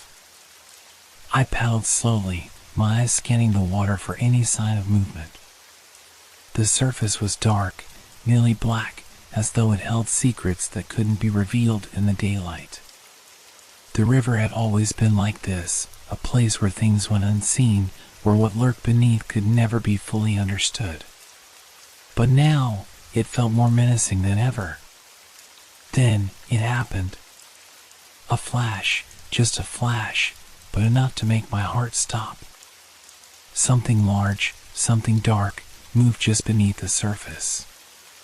It wasn't a ripple, it wasn't a fish, it was something much larger, far more powerful. I froze, my eyes wide, staring down into the depths, searching for any sign of what I had just seen. The water was calm again, but I knew it hadn't been my imagination. I had seen it, a shape, a silhouette of something massive moving just beneath the surface, its form too large, too unnatural to be anything I could explain. For a moment, the world seemed to freeze. I could feel the coldness of the water creeping into my skin, and the air around me grew heavier, suffocating. The river felt alive in a way that made my skin crawl. The shape had been so quick, so fleeting, that I wasn't even sure what it was. But the fear that gripped me in that moment told me all I needed to know. It was the serpent. It had shown itself, even if only for a second. And I was certain that it had seen me too. Before I could process what had just happened, the water erupted. The boat jolted, rocking violently as though something enormous had just struck the riverbed beneath it. I barely managed to hold on, my hands trembling as I fought to keep my balance. My heart hammered in my chest as I looked over the edge, half expecting to see the serpent's massive head rise from the water, its eyes locked onto mine. But there was nothing. The water was calm again, almost eerily so. The river had returned to its placid surface, as if nothing had happened at all. I swallowed hard, my throat dry. The fear that had been building inside me was now a living, breathing thing, coiling around my chest, making it hard to breathe. I couldn't explain what I had just seen. It was too quick, too fleeting, but I knew it was real. The serpent was out there. It was watching me, waiting for me to make a mistake. I glanced nervously over my shoulder, the feeling of eyes on me too strong to ignore. But there was nothing behind me, only the dark expanse of the river stretching out into the fog. But it was there. I could feel it. The longer I sat there, the more the water felt oppressive, as though it was closing in on me. The air grew colder, heavier, and I could almost hear the serpent's presence just beneath the surface. My breath came in shallow gasps as the tension built inside me, the urge to flee growing stronger with each passing second. I couldn't stay here. I couldn't keep searching for something that I couldn't even comprehend. But the truth was, I didn't know how to leave. The river had marked me. It had called to me, and now I couldn't escape it. The shape had vanished before I could understand it, but it had been real. I knew that now. And as I paddled back to shore, I couldn't shake the feeling that the serpent was following me, waiting for the right moment to strike. The river was alive, and it was coming for me. The days that followed that brief encounter with the serpent were like a blur, consumed by a gnawing obsession that I couldn't shake. Every waking moment felt like a battle against my own mind, as though the river had cast some sort of spell over me. It was all I could think about, the serpent, the water, the feeling of something lurking beneath the surface. I couldn't escape it, couldn't ignore it. It was like the river had seeped into my very bones, and no matter how hard I tried to push it away, I felt the pull growing stronger. I spent hours by the water, staring into the depths, looking for any sign of movement, any trace of the creature that haunted my thoughts. I scoured the banks for clues, hoping to find something, anything, that would make sense of what I had witnessed. But every time I thought I saw something, it turned out to be a trick of the light or the natural flow of the river.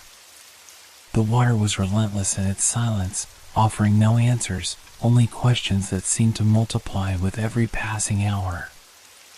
I began to ask around. I approached the locals, the older fishermen who had lived their entire lives by the river. They had to know something. They had to have seen something. But when I brought up the serpent, their reactions were always the same: nervous glances, tight-lipped silence, or a hurried change of subject. They knew something, but they weren't willing to share. I could see it in their eyes, the fear. The fear of the river, of the creature that lived in its depths, a fear that ran so deep it had been ingrained in their very bones. "Leave it alone, boy," one of the older men said, his voice low, his eyes darting to the river. "You're better off not knowing. The river's not something you mess with." It has its secrets, and it's best to let them stay hidden. But I couldn't let it go. I couldn't ignore the truth that had clawed its way into my mind. I knew what I had seen, and I couldn't rest until I understood more. I spent days digging through old records, searching for any mention of strange occurrences, disappearances, or the river serpent. And slowly, as I dug deeper, I began to find traces of stories, legends, warnings, old newspaper clippings that spoke of people who had vanished without a trace, their bodies never found, their names whispered in hushed tones by the townsfolk. The more I uncovered, the more the fear in me grew. The river had claimed people before. It had always claimed people, and it would continue to claim them if no one stood up to it. But the truth was darker than I could have imagined. The serpent wasn't just a legend, it was real. And it wasn't content with simply being a part of the river's history. It was a guardian, a creature that had ruled the waters for as long as anyone could remember, a creature that would strike down anyone who dared disturb its peace. But my obsession was starting to affect the town. I could feel the tension building around me, the way people started to look at me like I was a threat, like I had become something dangerous. They didn't understand. They didn't know what I had seen, what I had felt. And they didn't want to know. They wanted to forget, to let the river remain a quiet, mysterious force, a place to fish and drink, a place where the past could stay buried. One afternoon, as I walked through the town, a group of fishermen muttered among themselves, casting wary glances in my direction. I caught the words trouble and obsession in their conversation before they fell silent, their eyes meeting mine with a mix of concern and disdain. They saw me as something to be feared, a person who had been touched by the river's dark magic, and they didn't want to get involved. Even the locals I had known for years began to avoid me. The once friendly faces now turned cold when they saw me coming, as if my obsession with the serpent had somehow marked me as an outsider, someone not to be trusted. The familiar streets of the town felt unfamiliar, their faces distant, as though I had crossed an invisible line, and there was no going back. But the river kept calling. The deeper I dug, the more obsessed I became. It was like a compulsion, a need to know, to understand. And every time I stood by the water's edge, staring down into the black depths, I felt its power over me growing stronger. It was as if the river itself was pulling me in, urging me to keep searching, to keep pushing forward, even as the town turned its back on me. The more I learned, the more it became clear there was no escaping it.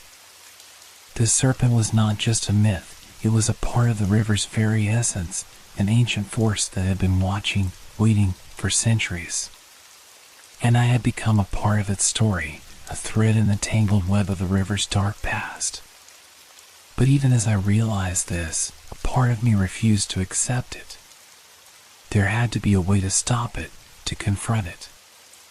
The serpent couldn't keep taking people, couldn't keep ruling the waters with such terror.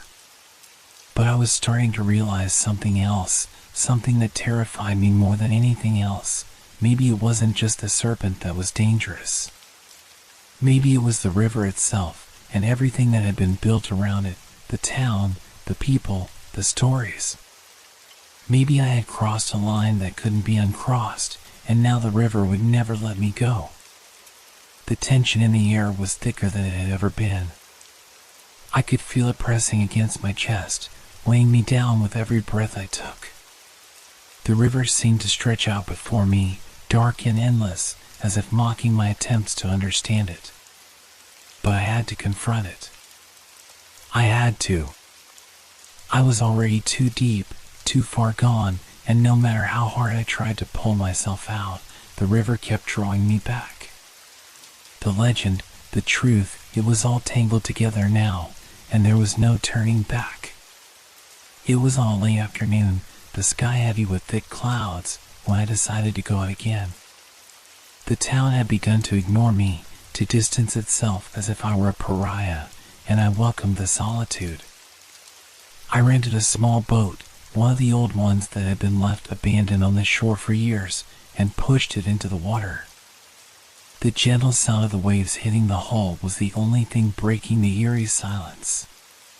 It felt wrong, as if the river knew my intentions, knew what I was about to do. As I rowed further from shore, the water grew darker, colder. The surface shimmered with an unnatural sheen, like oil slicks on a blackened canvas, reflecting the overcast sky in a way that made the river feel alive, watchful. My heart pounded in my chest as I kept my eyes fixed on the water, waiting for the slightest sign, the smallest ripple that could indicate the serpent's presence. And then it happened. A faint vibration under the boat. At first, I thought it was just the normal undulation of the water.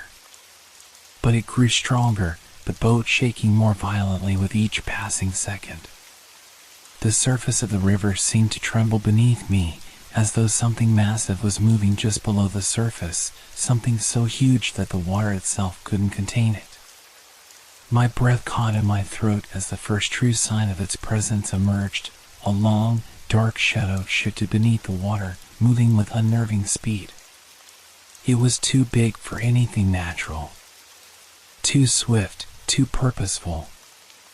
I barely had time to react before the water erupted with a force I could never have imagined. The serpent appeared. It wasn't like the legends described, no gentle, elegant creature. No. This was something monstrous. Its form rose from the depths in a blur of scales and writhing movement, a hulking shape that dwarfed anything I had seen before. The serpent's head, sleek and massive, broke the surface with a deafening crash, its mouth opening wide as it snapped toward me with terrifying speed. Its eyes, deep, endless pits of darkness, locked onto mine, and I felt the crushing weight of its gaze. The air was filled with the sickening smell of decay, and the water roiled with the force of its movement. Instinct took over. My hands jerked the oars, desperately trying to push the boat away from the serpent's reach, but the water was treacherous, the boat listing dangerously to one side. I felt the cold breath of the creature, heard the slithering sound of its massive body dragging through the water. It was right there, just inches away from me, its great maw snapping open with an unnerving hiss. I wasn't fast enough. One of its massive coils lashed out with terrifying speed, smashing into the boat's side with a force that sent me flying into the cold, dark water. Panic. Dread. The river's chill sank into my bones, and for a moment, I couldn't breathe, couldn't think. I was sinking, the weight of the water pulling me down, pulling me into the abyss. I kicked and struggled, my heart pounding in my ears, the fear clawing at my chest. Then, I saw it, its eyes, glowing faintly beneath the surface, staring at me with cold, unblinking intensity. It was still there, waiting, watching. The serpent had me in its grasp. But somehow, by some miracle, I managed to break free. The water surged around me, pushing me toward the boat. I grabbed the edge, using every ounce of strength to pull myself up, my muscles burning with the effort. I didn't dare look back. I didn't want to see the serpent rising again, its massive form coming after me. With everything I had, I rowed, harder than I ever had in my life. The boat creaked under the strain, threatening to capsize with each desperate stroke. The sound of my own breathing, frantic and shallow, filled my ears, drowning out everything else. Finally, I reached the shore. My legs trembled as I stumbled onto land, my heart still racing in my chest. I turned to look at the river one last time, my eyes scanning the water for any sign of the creature that had almost claimed me. But there was nothing. The water was still again, its surface calm, as though nothing had happened. The serpent had vanished beneath the depths, returning to its home in the shadows. I was alive, but I wasn't unscathed. The fear that gripped me then, an all-consuming, paralyzing terror, wasn't like anything I had felt before. It wasn't just the fear of death or the fear of the unknown. It was something deeper, something that felt like it had reached into my soul. The serpent had shown me its power, its fury. And it wasn't finished with me yet. Even as I stumbled back to town, the weight of what had happened pressed down on me. My mind couldn't process the sheer magnitude of the encounter, the feeling of being so close to something ancient and monstrous. The serpent hadn't just attacked me, it had marked me. The river had claimed me, just as it had claimed others before me. But the worst part? I couldn't forget its eyes. The darkness in them. The knowledge that, no matter how far I ran, no matter how much I tried to escape, the serpent would always be watching, waiting. It wasn't over. Not by a long shot. And deep down, I knew I would never be the same again. Days blurred together after my encounter with the serpent. The river still haunted my every thought, but it was the town that now felt suffocating. I'd always known these streets, the old wooden houses, the creaking docks, the rusted street lamps. They were home. But now they felt like a cage, closing in around me with each passing hour. The familiar sights of the town seemed to twist and distort in my mind. The once welcoming faces of the locals were now hard to read, their eyes veiled with something darker, something unspoken. I had become a stranger in my own home, an outsider marked by my obsession with the river. It wasn't just the people who had changed, it was the very town itself. I'd walk down Main Street, the same stretch of road I'd walked 1,000 times, and feel a heaviness in the air. The houses, once sturdy and warm, now looked like looming giants, their windows darkened with the weight of secrets they held. The trees lining the road, tall and proud, now felt oppressive, their branches stretching out like skeletal hands reaching for me. The wind, once a gentle breeze, now carried with it a strange chill, like it was whispering something just out of reach. The sound of footsteps behind me, the quiet hum of life around me, it all felt wrong, like a trap slowly closing in. I tried to shake it off, tried to convince myself it was just my mind playing tricks on me, but the weight of it wouldn't lift. Even the river, when I stood at its edge, felt different. The current was colder, the air more stifling. I could see the dark, undulating shadows beneath the surface, waiting, watching. I could feel its pull, drawing me in, as if the river itself had become sentient, aware of my presence. And I couldn't escape it. Every step I took, every breath I drew, felt like it was tethered to that dark water. The town itself seemed to hold its breath, as though it was waiting for something. The people didn't speak to me much anymore. They whispered behind closed doors, glancing over their shoulders when they saw me. It was as if they knew what I had seen, what I had learned, and they wanted nothing to do with it. They were afraid, and I couldn't blame them. I was afraid too. I went into the local diner one evening, hoping for a moment of normalcy. The smell of stale coffee and fried food filled the air, and for a moment it felt like nothing had changed.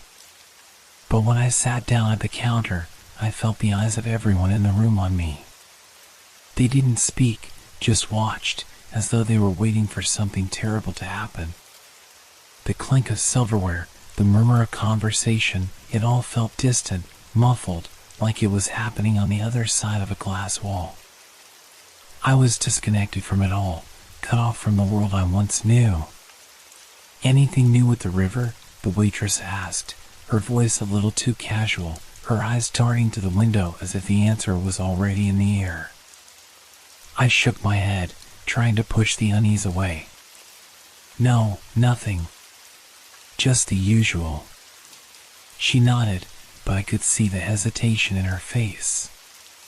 The fear. She wasn't fooling anyone. It wasn't just the river that was haunting me, it was the town too. It was as if everything around me was part of a story I no longer understood, a story where the rules had changed, and I was the only one who didn't know. I paid my bill and left, stepping out into the night. The streets were empty, save for a few figures in the distance, their faces hidden by the shadows. The wind howled through the alleyways, carrying with it the smell of decay. And then I heard it, the soft, almost imperceptible sound of water lapping against the shore. It wasn't coming from the river, it was coming from all around me, echoing in the streets, seeping through the cracks of the town like some uninvited guest. I quickened my pace, my heart pounding in my chest. The town had become a labyrinth, a place where every corner felt like it held something lurking just out of sight. The buildings towered above me, their windows like hollow eyes, staring down at me as I passed. I felt as if I was being watched, followed. And when I turned down my street, I could swear I saw something move in the shadows, something large and dark, just out of the corner of my eye. I stumbled into my house, slamming the door behind me as though it would protect me from the weight of the world outside. But it didn't. The house was just as oppressive, the air thick with a heaviness that seemed to grow with each breath I took. I turned on the lights, hoping for some sense of normalcy, but the shadows in the corners seemed to stretch longer, deeper, as though they were trying to swallow the light whole. I tried to shake it off, but the feeling wouldn't leave. It was as if the town itself was closing in on me, its streets narrowing, its buildings pressing in. And the river, always the river, was at the heart of it all, a dark force that had claimed not only the people who had disappeared, but the very place I had once called home. It wasn't just the serpent I had to worry about. It was the river itself, and the town that had built its life around it. They were all tied together now, and there was no escaping them. I was trapped, and I knew it. The night had always been my refuge, a time when the town slept and the world felt calm, quiet. But now, it was different.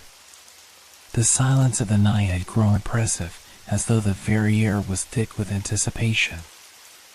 I couldn't shake the feeling that something was out there, something just beyond the edge of the darkness, watching, waiting. I lay in bed, the sounds of the night creeping in through the thin walls of my house. The usual noises, the rustling of leaves, the creaking of wood, seemed distant, muffled, almost unnoticeable. But then, I heard it, a soft, rhythmic lapping, the unmistakable sound of water gently brushing against the shore. It was too familiar, too close. The river. I sat up in bed, listening more intently.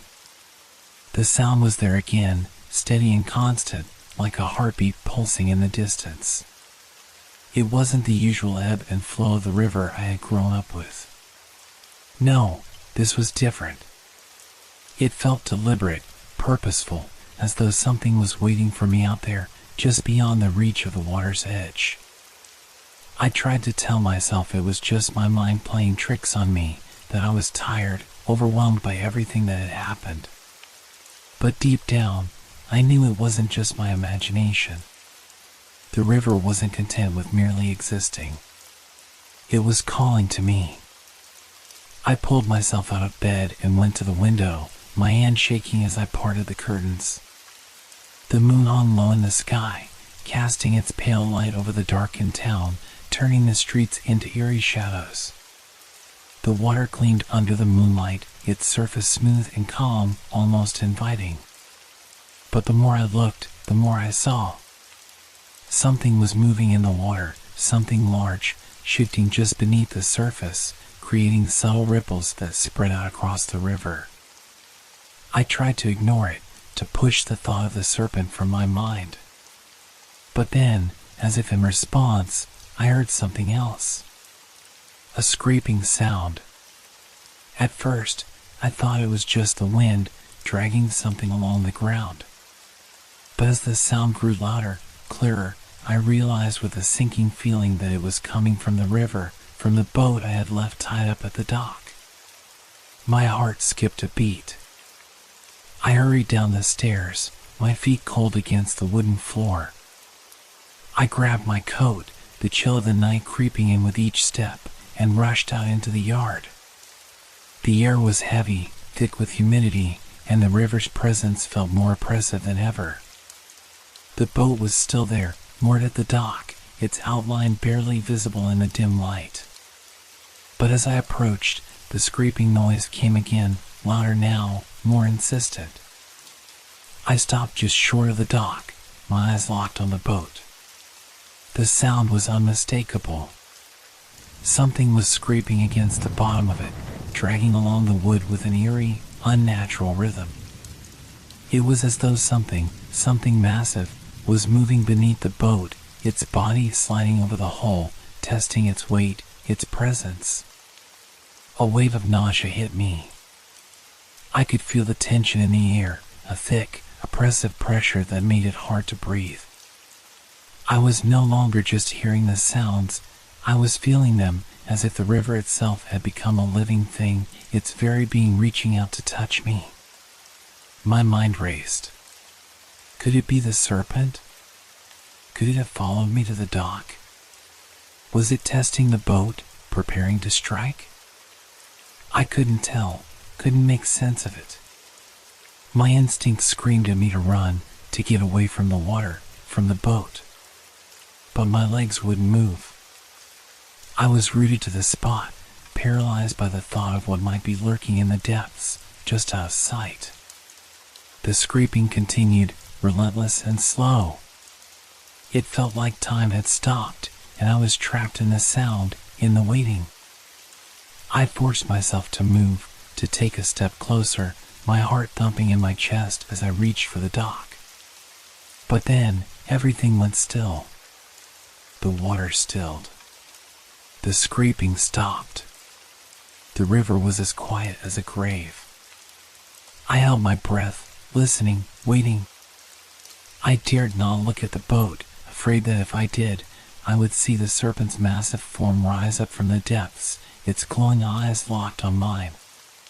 But there was nothing. Only the eerie silence of the night, broken only by the occasional rustle of leaves in the trees. Had it been the wind?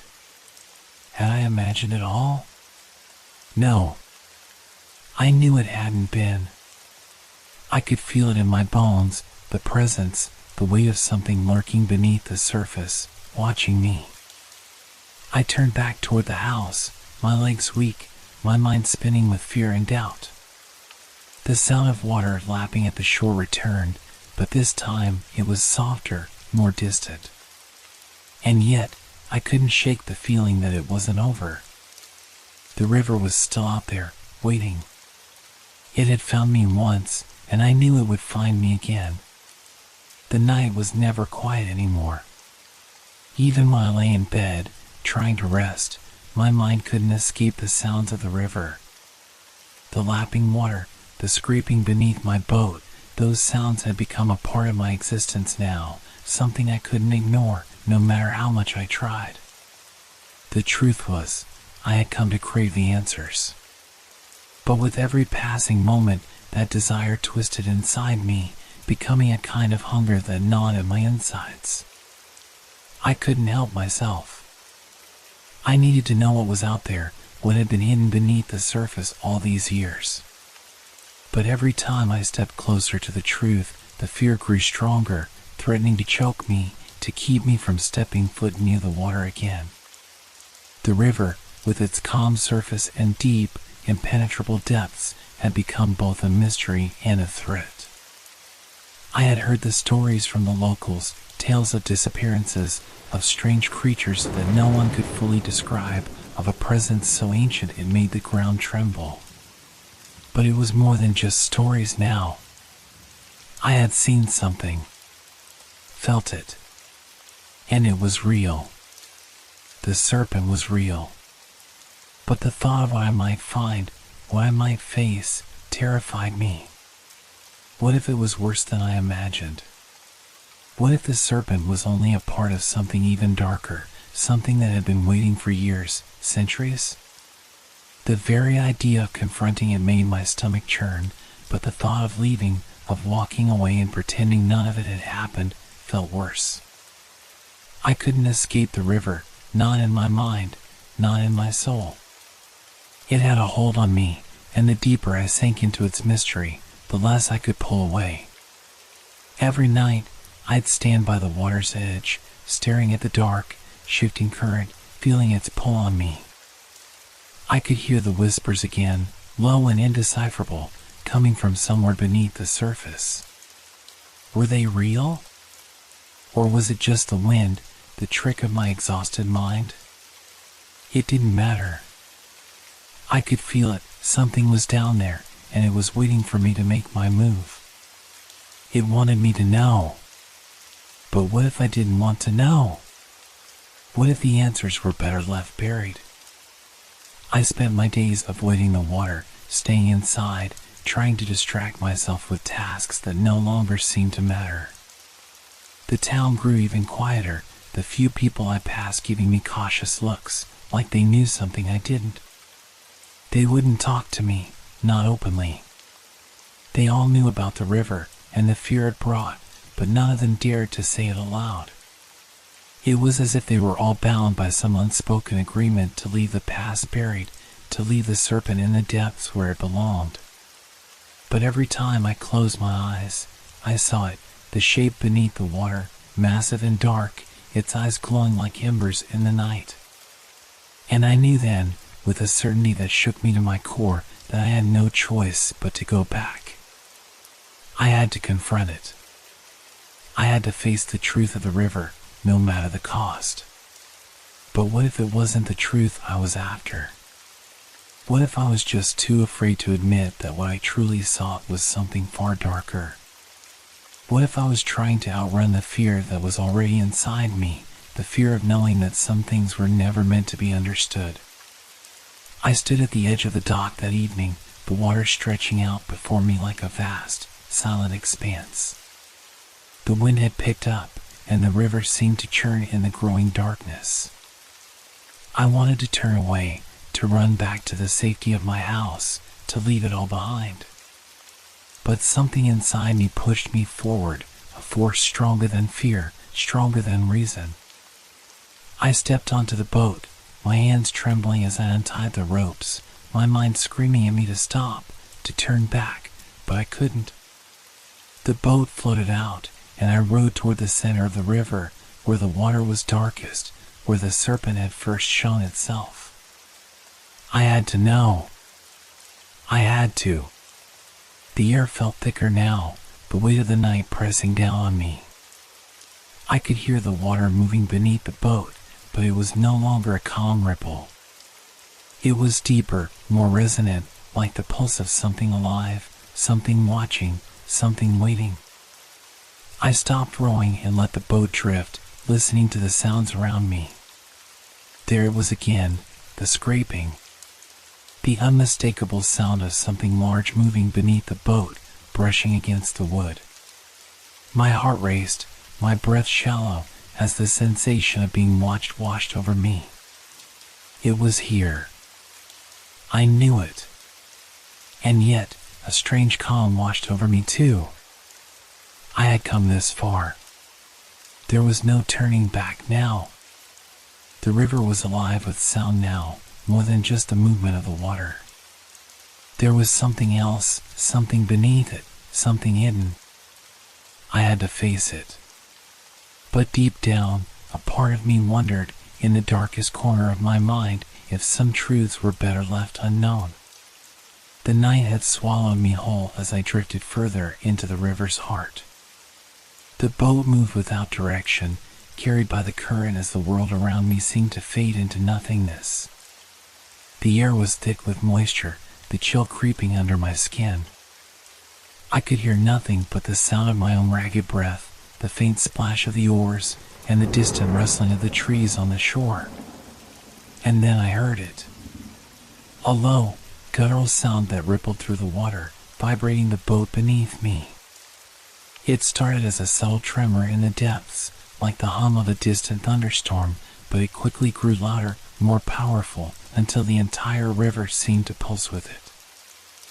I froze, my heart hammering in my chest. It was as if the water itself was alive, resonating with something far older, far more terrifying than anything I had ever known. I didn't need to see it to know what it was. The serpent, no, it was down there, just beneath the surface, its immense body undulating through the dark depths. I gripped the sides of the boat, my knuckles white, as the noise grew in intensity, almost as if it was coming closer. It was then that I felt it, the weight in the water, the pressure building around me. The boat groaned under an unseen force, rocking slightly as though something massive was circling beneath. I dared not look over the edge. I knew that if I did, I would see the eyes, those glowing, predatory eyes, and the last of my sanity would slip away. The river seemed to widen around me, as if the creature itself was making room for its vast body, stretching out in the depths, a force so ancient that the very air seemed to bend under its presence. The water rippled in unnatural patterns, twisting in ways that defied logic, as if the serpent was drawing nearer, preparing for something, an attack, perhaps, or simply a demonstration of its power. I didn't know what to do. My mind raced, trying to process everything that had led me here. The whispers in the wind, the strange occurrences, the warnings from the townspeople.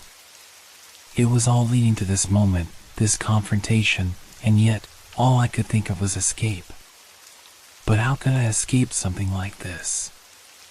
The river had become a living thing, a creature that stretched beyond the physical realm, something that could not be outrun or ignored. Suddenly, the boat lurched violently to the side. I was thrown off balance, crashing to the floor of the boat, the oars scattering into the dark water. The boat bucked again, this time more forcefully, and I heard a sickening crack. The hull was splintering.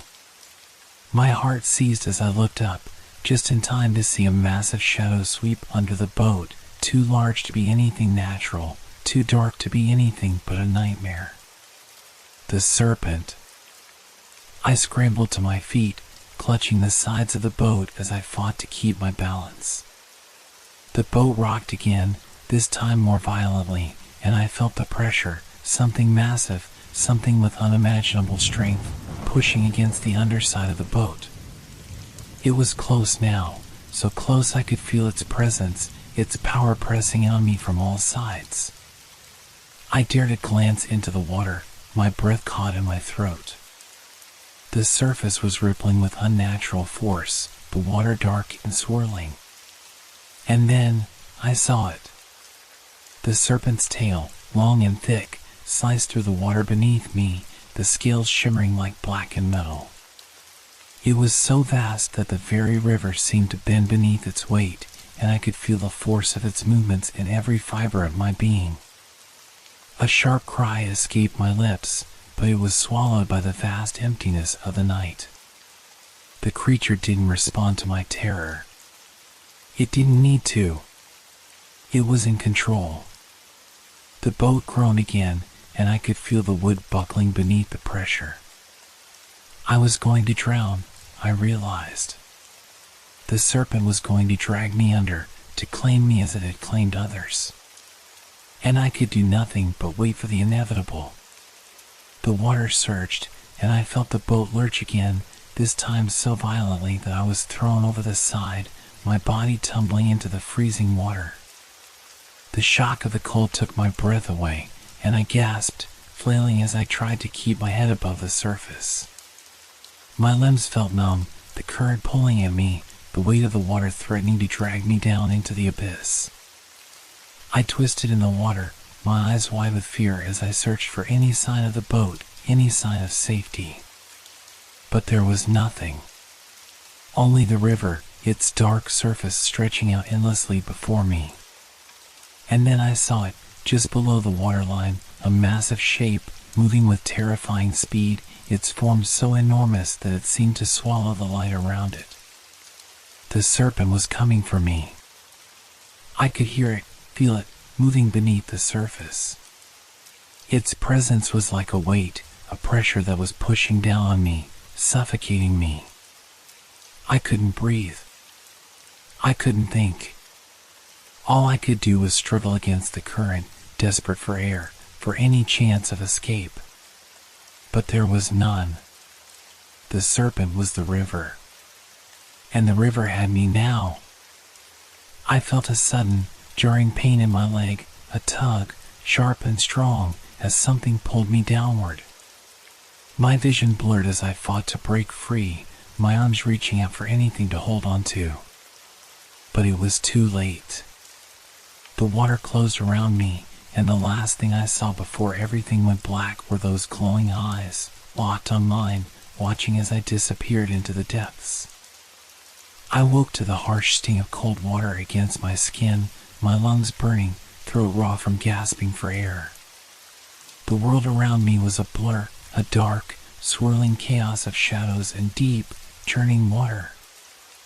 I was submerged, my body sinking, twisting with the current, and for a moment, I thought I was already dead. But then I fought to rise, breaking through the surface with a violent gasp, my head flinging up as I clawed at the water, desperate for something, anything, to hold me. My arms burned with the effort, but I couldn't stop. The river was alive around me, the current unforgiving, pulling me deeper, trying to swallow me whole. I pushed against the tide, kicking hard, but it felt like the river was pushing back, refusing to let me go. The darkness that surrounded me seemed to deepen as I floundered in the cold, the black waters pressing in from every direction. My chest tightened with panic, but there was no time for fear, not anymore. Only one thing mattered now, escape. The boat was gone. Of course, it was. The serpent had destroyed it, dragging it into the depths with all the ease of an animal hunting its prey. My legs thrashed beneath me, the water rising to my chest, but every attempt to break free only seemed to pull me further under. There was no safety in this river, no escape from its cold embrace. Then I felt it. A brush against my leg. Something long and slick, moving just beneath the surface. The water shifted, creating ripples that ran across my body like waves of dread. My heart skipped, and I froze, breath caught in my throat. No. I had to get away. Now. My mind was racing, my thoughts a mess of frantic panic. The serpent wasn't done with me. I'd escaped for a moment, but it was only a matter of time before it returned. I had felt its pull. It had tasted my fear. It would track me, and I wouldn't survive again. I kicked harder, my body aching, but my legs screamed with the strain. I could barely keep myself afloat, let alone swim fast enough to outrun a creature that moved with the power of the river itself. My movements were slow, sluggish, like I was swimming through molasses, each stroke taking more effort than the last. Suddenly, a deep rumble echoed from below, vibrating through the water, shaking the air around me. My heart slammed in my chest, and my eyes shot down, terrified of what I might see. I saw nothing, but the sensation was unmistakable. It was close. The river was no longer just a body of water, it had become a predator, watching me, stalking me. A massive wave rolled over me, and I was shoved beneath the surface. Panic flooded my veins, my lungs burning as I struggled to push back up, gasping for air. I managed to break through again, but it was only a brief respite. The force of the current was relentless, and as I struggled to stay afloat, the water seemed to shift around me, as if guiding me in a direction. It was the serpent. It was playing with me, dragging me toward deeper water, drawing me into its territory. It knew I couldn't escape. It knew I was weak. My breaths came in ragged bursts as I tried to regain my bearings, my eyes scanning the water in desperation. Every part of me screamed to swim toward the shore, to get out of the river's reach, but something held me back. A part of me knew that I was being herded, pushed in the direction of the beast. And with every ounce of my strength, I resisted. But the river's pull was too strong. I fought against it, but each attempt to move away felt futile. Every stroke only brought me deeper into the water. The whispers of the river surrounded me, low and menacing, like voices calling from the deep, urging me closer to the abyss. The water churned again, and this time I couldn't ignore the unmistakable shape beneath the surface. A great, sinuous form, moving slowly, deliberately, tracking me like a hunter closing in on its prey. I turned, my heart racing, and saw the shadows shifting below, a massive, serpentine body gliding through the depths. Its eyes glowed faintly, the only thing visible as it stalked me from beneath the water. It was waiting for the right moment, and I couldn't outrun it. I couldn't escape. I had to keep moving. I had to keep swimming. But the serpent was always there, beneath the surface, just out of sight, circling, waiting. The sound of its movement was like the distant roll of thunder, a constant pressure pressing in from every side. It was everywhere. It was the river itself. And I was nothing more than prey. I reached for the shore, pushing with everything I had left, my muscles burning, my lungs raw from the cold. But as my hand touched the muddy bank, a sharp tug on my leg sent me crashing back into the water. My heart stuttered as I twisted in the current, a scream bubbling in my throat, swallowed by the river.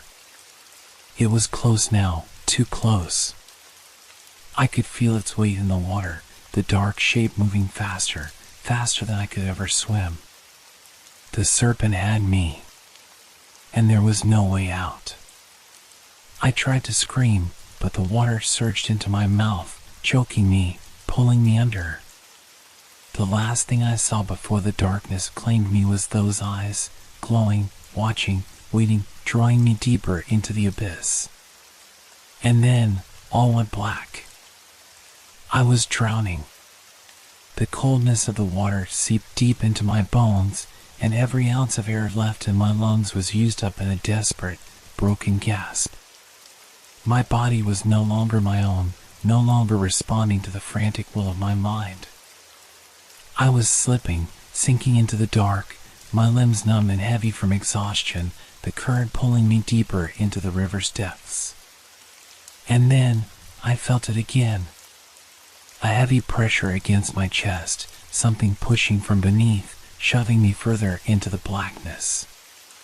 My eyes flew open, but the water was so dark, so thick, it was as though I was sinking into the very soul of the river. My heart pounded in my ears, drowning out everything else. I was no longer afraid of drowning. I was terrified of what would come next. The water churned violently, and something massive, cold, and unforgiving brushed against my body, sending waves of terror straight through me. My arms flowed wildly, trying to push against the unseen force, but it was everywhere, surrounding me, a cold presence more real than anything I had ever known. And then I saw it. A massive, sinuous shape shot up from the depths, its enormous body slicing through the water like a knife through silk. It was too fast, too powerful. I could barely see it, only the dim silhouette of its bulk cutting through the dark waters. Its eyes glowed faintly, twin orbs of malevolent light that locked onto me with chilling focus. The serpent was real. I had known it was real, but now there was no denying it. I fought with everything I had left. My limbs ached, my chest burned from the lack of air, and yet I moved, kicking violently, thrashing against the surface. But the serpent was faster, impossibly fast.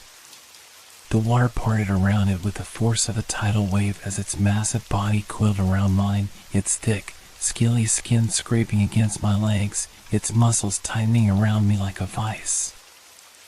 I felt its power, its predatory nature as it gripped me, pulling me deeper into its domain. I couldn't breathe. I couldn't think. The river, the serpent, everything around me was a blur of panic and pain. It was then that I understood. The serpent wasn't just hunting me, it was playing with me. It was toying with me, savoring the fear, wrapping its coils tighter, pulling me under with each breathless moment. But something inside me snapped. I wasn't going to die here. I wasn't going to let the river take me. Not like this. With one last surge of willpower, I reached down into the water, feeling for anything that could help me. My fingers grazed something sharp, a rock, perhaps, or some jagged piece of debris from the river's depths. I grabbed it with all the strength left in my body and swung it blindly in the dark, striking the serpent's scales. The reaction was instant. The serpent let out an inhuman hiss, a sound that echoed through the water like thunder, vibrating in my chest. For a split second, it loosened its grip. The opportunity was fleeting, but it was enough. I kicked free, pushing myself to the surface with the last of my strength, gasping for air, my body shaking uncontrollably. The serpent was still there, coiling beneath the surface, its body a massive presence in the water, but it did not pursue me further. For now, it had retreated, but it was still watching, still waiting. I turned and swam. No, I fled, toward the shore with all the speed I could muster, my limbs burning, my head spinning, my vision blurring with the effort. The river was a nightmare now, each stroke pulling me into a deeper madness. When I finally reached the shore, I collapsed onto the muddy bank, my chest heaving, my entire body trembling. My clothes were soaked, heavy with the river's cold embrace, but I didn't care. I could hardly move. My muscles screamed in protest, and my breath came in ragged, painful gasps. But I was alive. For now. And that's when I felt it, the mark. A searing pain spread across my right arm, the area where the serpent had gripped me, its scales scraping against my skin. I glanced down, terrified, expecting to see nothing, but what I saw made my heart race in new terror. A mark had been left behind. Long, jagged, like a brand seared into my flesh, and beneath the surface, I could feel something strange, something alive, moving within me. It wasn't a wound. It was something else entirely, something far darker. The serpent had left its mark. Not just on my skin, but within me, an unmistakable imprint of its power, a reminder that it was still here, still watching. I couldn't tell if it was the mark of death, of possession, or something else entirely. But one thing was clear, the serpent hadn't let me go. It had claimed me, and I wasn't sure if I would ever escape its grip again. The days after my encounter with the serpent felt like a blur. Time became a muddled, indistinct thing. The river had claimed me. It was no longer just a body of water, it was a force, alive, pervasive, and all-consuming. I couldn't escape it. The sounds of the current, the whispers carried by the wind, they followed me wherever I went.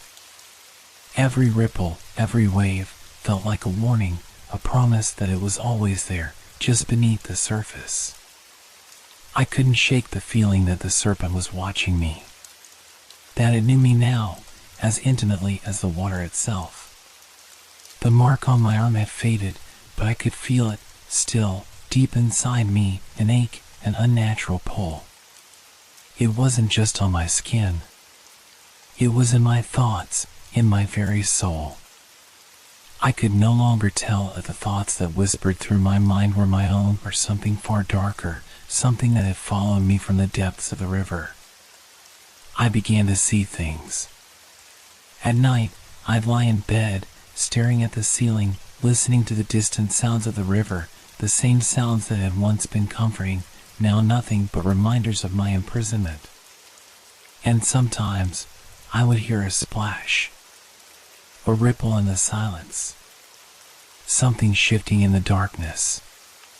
At first, I thought it was just my mind playing tricks on me, too many nights spent staring at the river, too much fear built up, but the sounds were real. And when I looked out the window, I saw it, the faintest outline, a shadow just beneath the surface of the water. The serpent. I wasn't sure if it was a hallucination or a vision, but I felt it. It was out there, moving through the water, watching. I couldn't escape. I knew I couldn't. The river had me, and it wasn't letting go. I couldn't escape the town either. The people had grown distant. They heard the stories, seen the way I had changed. They didn't understand. They couldn't. I had tried to explain, to warn them, but no one believed me. The locals were afraid of the river, but they didn't understand the depth of that fear. They didn't understand that the river wasn't just water. It was a living, breathing thing, a creature in its own right, and it would devour anyone who dared to trespass. But I couldn't leave. Every time I tried to get away, I felt the pull again, stronger than before. The river was calling me back. I started walking by the water, late at night when the town was quiet and everyone else was asleep. The cold air bit at my skin, but I didn't feel it. My mind was numb, lost in the fog of my obsession. I would stand by the shore, staring into the dark water, listening to the murmur of the current. Sometimes, I thought I saw shapes moving beneath the surface, tangled forms, shifting like serpents. Other times, I'd hear a voice. Low, guttural, a whisper just out of reach, as if the river itself was speaking to me. At first, I thought I was losing my mind. I tried to convince myself it was nothing, that the stress, the fear, was warping my senses. But the whispers grew louder. The things I saw, whether real or imagined, felt more tangible, more alive. They were not figments of my imagination. They were the river, and they were calling me. The town began to feel like a prison. The people, the buildings, the familiar faces, none of it mattered. I couldn't sleep. I couldn't eat. The river haunted my every waking moment, and the mark on my arm burned with the presence of something that wasn't quite there. My reflection in the mirror no longer looked like me. My eyes were hollow, sunken, and I could see something lurking beneath the surface of my own gaze, something that wasn't mine. The weight of the river's power pressed down on me with each passing day. I was no longer the man I once was. The serpent had taken me, and it was slowly unraveling me, piece by piece. I no longer cared if I survived, only that I needed to know more.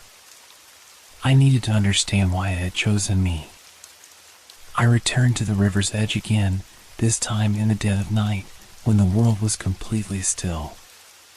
The whispers were louder now, more insistent, as if the river were pulling me, urging me to come closer. I could feel the water calling to me, the serpent's presence just beneath the surface, waiting for me to join it. My body trembled, but I didn't stop. I stepped closer to the water, the coldness of the air biting into my skin, but all I could hear was the rush of the current, the murmur of the river's voice. The marks on my arm flared, and I felt a sharp, burning pain run through me, as though the serpent itself had clawed inside me, tearing through the very fabric of my mind. I leaned closer, my fingertips just grazing the surface of the water. And then, I saw it. A shape, rising slowly from the depths, its massive form gliding beneath the surface like a shadow. It was the serpent, no longer a figment of my imagination. It was real, more real than I had ever believed, and it was waiting for me. Its eyes gleamed, glowing from the depths, and I felt its power wash over me, a terrible, irresistible pull. I should have run. I should have fought. But I couldn't. I had already been claimed. The river had me. And now there was no turning back. The air was thick, heavy with the weight of what was coming. I could feel it, the slow, creeping sense of inevitability that had settled into my bones. The river was calling again, louder than ever, its whispers growing more frantic, more urgent, urging me back. It was no longer just a creature of the water, it had become an obsession, a force that I could not escape. The serpent had claimed me, and I had no choice but to face it. I had spent days, weeks even, trying to prepare for this moment. The mark on my arm burned with every step I took toward the river, a reminder that I was not just fighting the serpent. I was fighting myself, my own mind, the hold it had over me. I had seen too much, heard too much, to simply turn away. The fear had become a part of me, tangled with every thought, every breath. But I had to confront it. I had to end this. I stood at the edge of the water, the moonlight casting pale streaks across the surface, shimmering like the serpent's scales. The whispers rose, soft at first, like a murmur, but they quickly grew louder, more distinct, until they felt like they were inside my mind. The river's call was unmistakable, and I felt a strange pull, as if the water itself were reaching out for me. It wanted me back. It wanted me to sink into its depths. But I wouldn't give in. I had prepared for this, gathered everything I might need. The flare gun was in my hand, my grip tight around the metal barrel. A flashlight, a rope, a knife, all laid out before me. My eyes flicked nervously to the water, expecting the serpent to rise at any moment. But it didn't. It was there, lurking, waiting. I could feel its presence just beneath the surface, like a shadow stretching out to claim me. I had come to the river in the dead of night, when the world was silent and the stars hung like cold eyes above me. I knew that this might be my last night, but I also knew I couldn't live with the fear any longer. I needed closure. I needed to know if this thing was real, or if I had simply gone mad. I needed to face it, whether it killed me or not. I took a deep breath, the cool air filling my lungs, and stepped forward, my boots sinking into the mud with each hesitant step. The surface of the water was still, deceptively calm, as though the river were waiting for me to make the first move. "Show yourself," I whispered to the dark water, my voice trembling, but determined. The river didn't answer. Not immediately. Then, the water stirred. A small ripple, barely noticeable, ran across the surface, followed by another. I froze, my heart racing, a cold sweat breaking out across my forehead. It was here. It was waiting.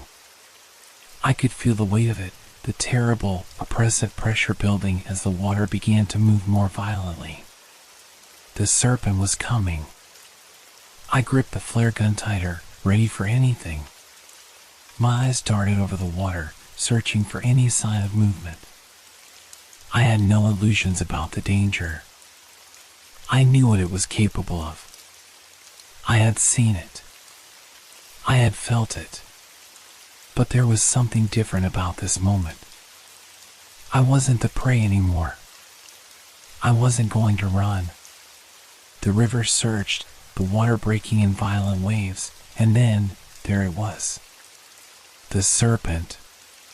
Its massive form rose from the depths, its enormous head breaking the surface with a sound like thunder. It towered over me, its dark, glistening scales catching the moonlight. Its eyes were like twin pools of blackness, glowing with an unnatural light. It hissed, the sound a horrible, deafening thing vibrating in my chest. The air seemed to crackle with energy as it loomed above me, its long, sinuous body undulating in the water, ready to strike. I didn't move. I couldn't. The fear was choking me, gripping my heart, but I held my ground. I had to do this. The serpent's gaze locked onto mine, and I felt its power surging through me, pressing on me from all sides. It was more than just a creature of flesh and bone. It was ancient, primal, something from the very depths of the earth, something that had lived in this river long before I ever set foot on its banks. It wasn't just a monster. It was a force of nature, and I was nothing more than an insect caught in its wake. But I wasn't going to let it take me. Not again. I raised the flare gun, my hand shaking, and fired. The flare shot out into the air with a blinding burst of light, illuminating the night like a star falling from the sky. The serpent recoiled, momentarily blinded by the light, its scales rippling in the glow. It hissed again, more furious this time, its massive body lashing out in the water, sending waves crashing in every direction. I didn't hesitate. I launched myself backward, grabbing the rope and tying it around a nearby tree, securing myself to something solid. I had no plan, no strategy, only the desperate hope that I could survive long enough to see the dawn. The serpent charged again, its body twisting through the water with terrifying speed. I heard the sound of its jaws snapping shut, the hiss of its breath like a curse, and I knew that if it reached me, I wouldn't survive. But I wasn't going to let it have the satisfaction. I pulled the knife from my belt and slashed at the rope, severing it with a swift, panic-driven cut. The flare gun was still smoking in my hand, the light from the flare fading, but the serpent was still there, circling, waiting for its moment. And then, in that moment of horrible clarity, I realized there was no escape. It would come for me. It would always come for me. I had become part of the river, part of its curse. The serpent had marked me, claimed me, and there was no turning back. I closed my eyes, accepting my fate, and waited for the serpent to strike. And yet, as the seconds stretched on, something shifted. The water grew calm again. The river seemed to settle into an eerie stillness, as if the serpent had disappeared. My heart raced. Was it done? Was it gone? I opened my eyes, searching the water. But there was no sign of the creature. Not yet. The river had won. But I had, for a moment, stood against it. And that was all I could do now. The nights had become endless, stretching out like the dark, oppressive river itself, suffocating everything in its wake. I had never felt more alive and yet more empty at the same time. The choice that had haunted me for so long now lay before me, and I knew I couldn't put it off any longer. I had been running, pretending I could leave it all behind, but the river had made it clear there was no escape. It had chosen me, and I had become part of its story. I stood on the edge of the water once more, staring into the depths that seemed to call to me, urging me back into its cold embrace. The moon hung low in the sky, casting long shadows over the river's surface. Everything was eerily calm, the air still, almost suffocating. But I could feel it, feel the weight of the decision pressing down on me. There was no more hiding. I had come too far. I could leave. I could walk away, turn my back on this cursed place and never look back. I could take the boat, head downstream, and forget about the serpent, about the nightmares, about the whispers. I had the strength to do it. Or at least, I could try. The fear gnawed at me, reminding me of all I had seen, all I had felt. The river had already claimed so much. Perhaps leaving was the only way to survive. But then the memories came flooding back, the sight of the serpent's eyes, the sound of its hiss, the way it had risen from the depths like some nightmare made real. It wasn't just the creature that haunted me. It was the feeling of being watched, of being marked by something ancient and untouchable. I had been warned, told by the locals to stay away.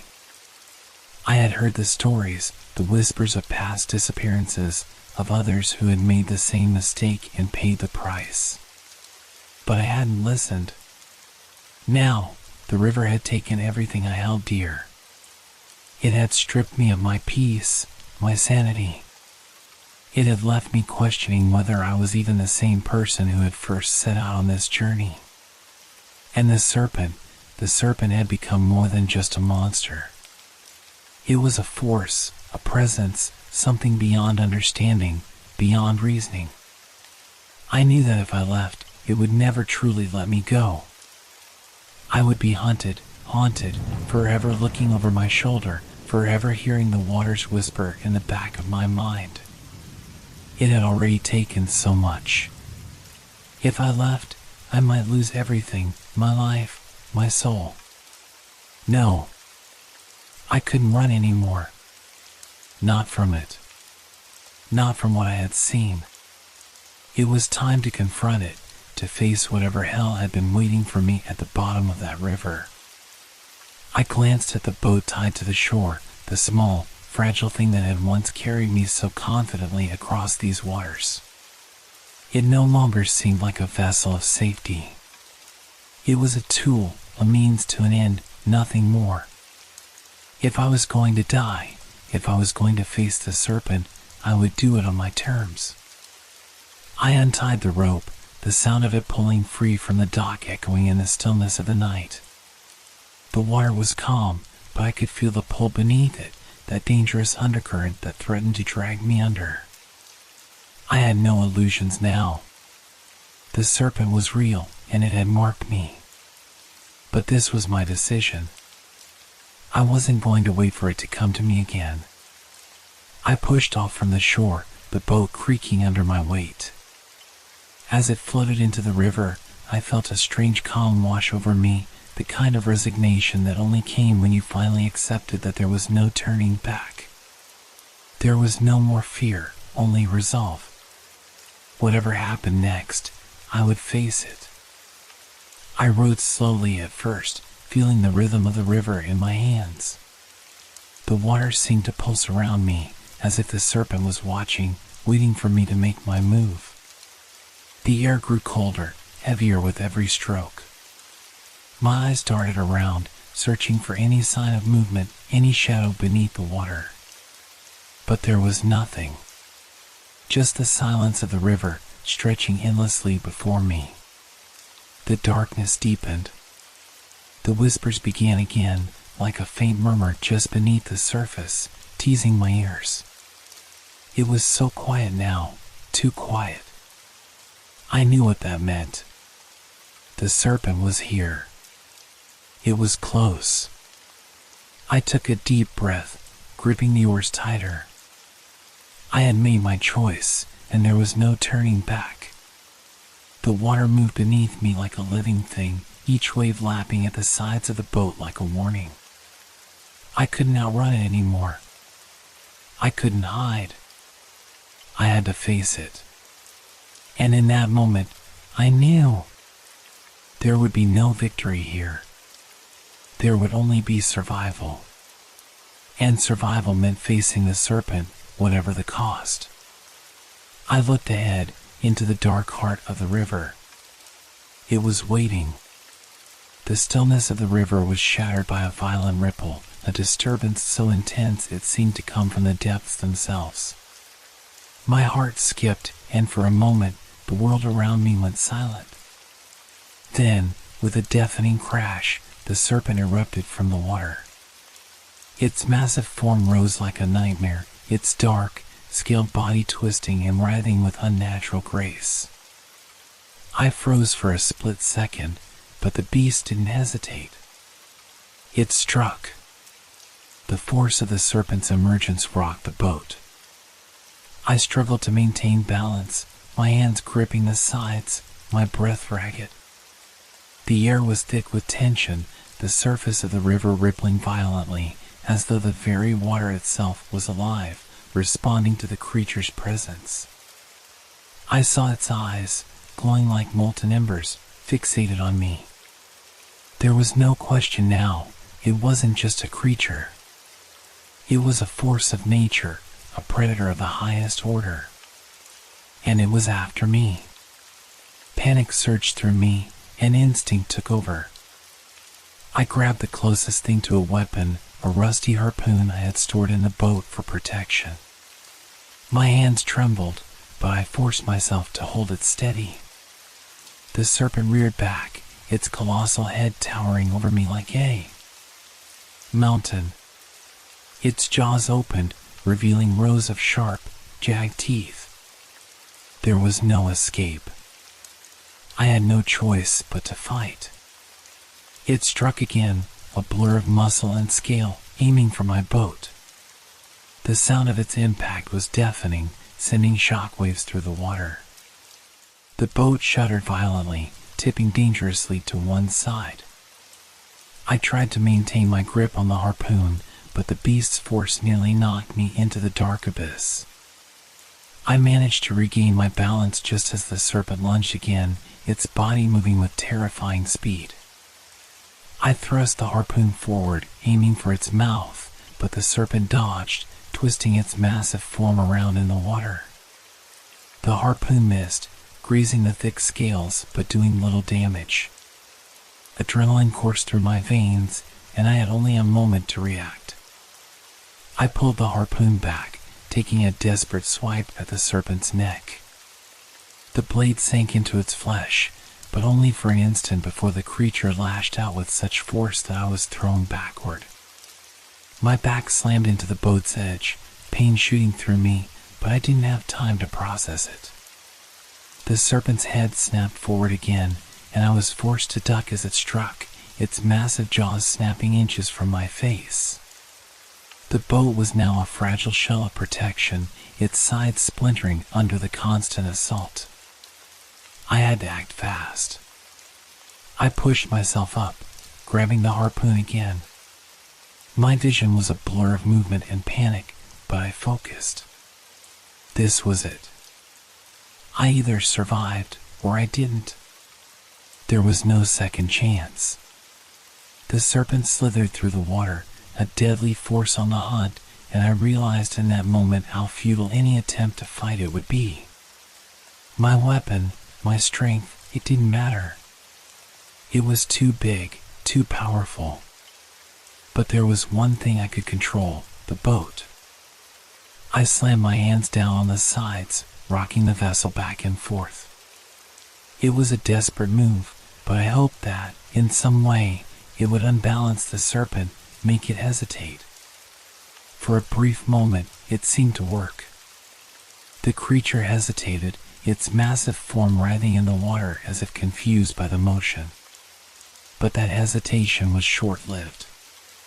With a thunderous splash, the serpent's tail whipped around, smashing into the boat with an explosive force.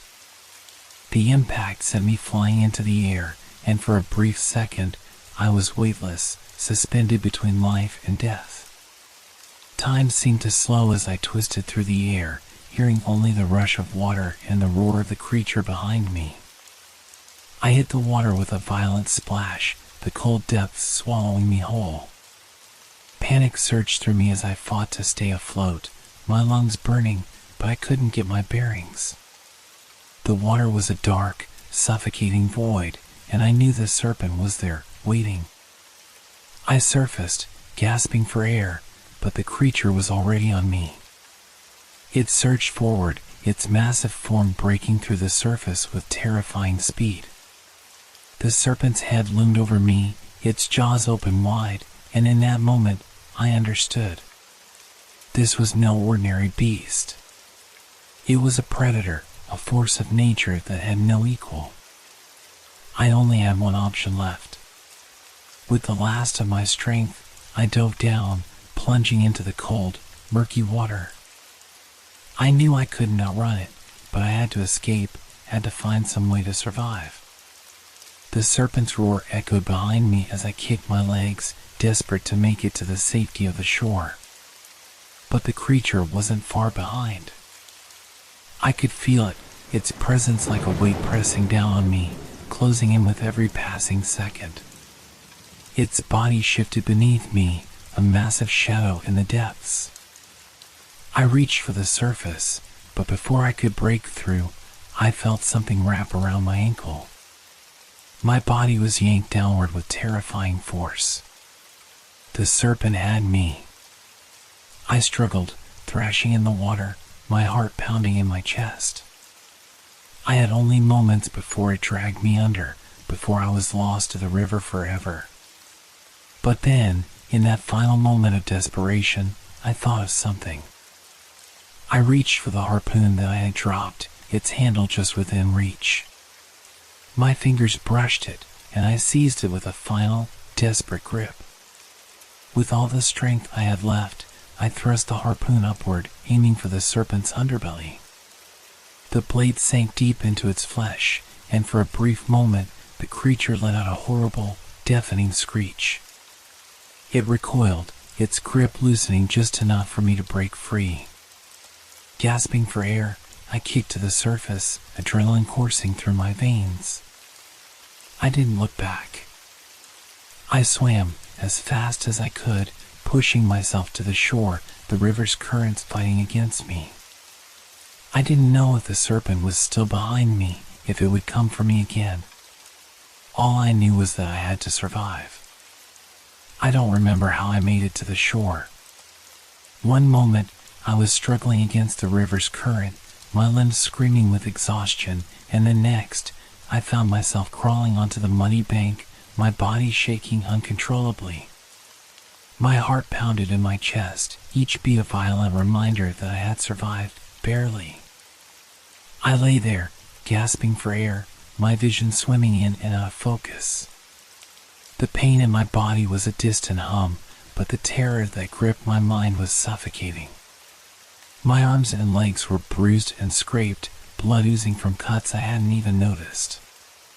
But it was the deeper wounds, the ones that dug into my soul, that threatened to consume me. I kept expecting the water to rise again, for the serpent to lunge from the depths and drag me back under. I could still feel the weight of its eyes, the oppressive darkness that had followed me as it hunted. The memory of its teeth snapping just inches from my face, the way its body had coiled around me like a noose, it was all too vivid, too real. I tried to stand, but my legs buckled beneath me, and I collapsed back onto the cold ground. My body was too battered, my mind too shattered to move. All I could do was lie there, shivering, staring at the river that had nearly taken my life. It wasn't just the physical pain that plagued me. It was the sheer horror of the encounter. I had come face to face with a creature of nightmares, something that didn't belong in this world. And yet, it was real. It had been real. And I had survived. But at what cost?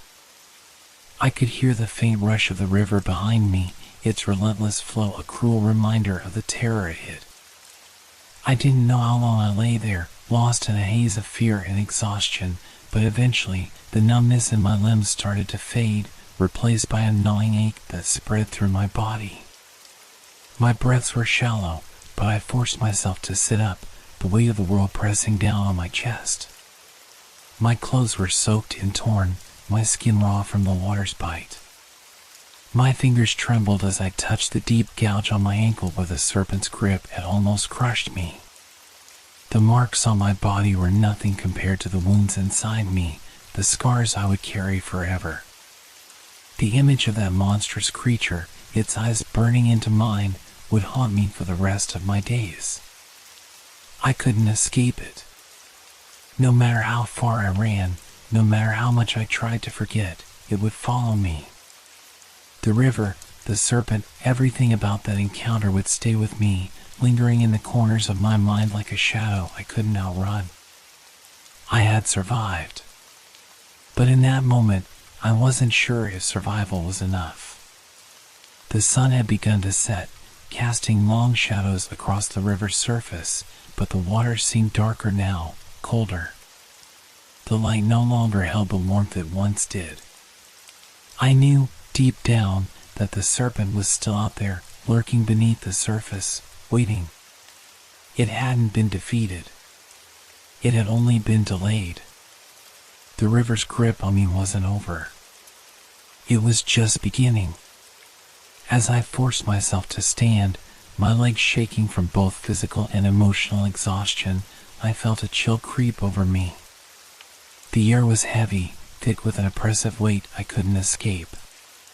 The river was still there, always watching, always waiting. And as I turned to leave, I knew that I would never be the same. The river had taken something from me, something deep within. And no matter where I went, no matter how far I ran, it would always follow. It had changed me. Forever. The water was eerily still now, almost too calm, as though the river itself had fallen silent in the aftermath of our struggle. The once turbulent currents had softened, leaving the surface smooth like glass, reflecting the fading light of the evening sky. The tension that had gripped the air seemed to dissipate, but it left behind a hollow emptiness, like the calm after a violent storm. I should have been relieved. I had escaped. The serpent was gone, at least for now, and the immediate danger had passed. But the fear refused to let go. It was a weight that pressed down on my chest, making every breath feel too shallow, too difficult. I staggered to my feet, my body weak and trembling from the ordeal, and stumbled toward the edge of the riverbank.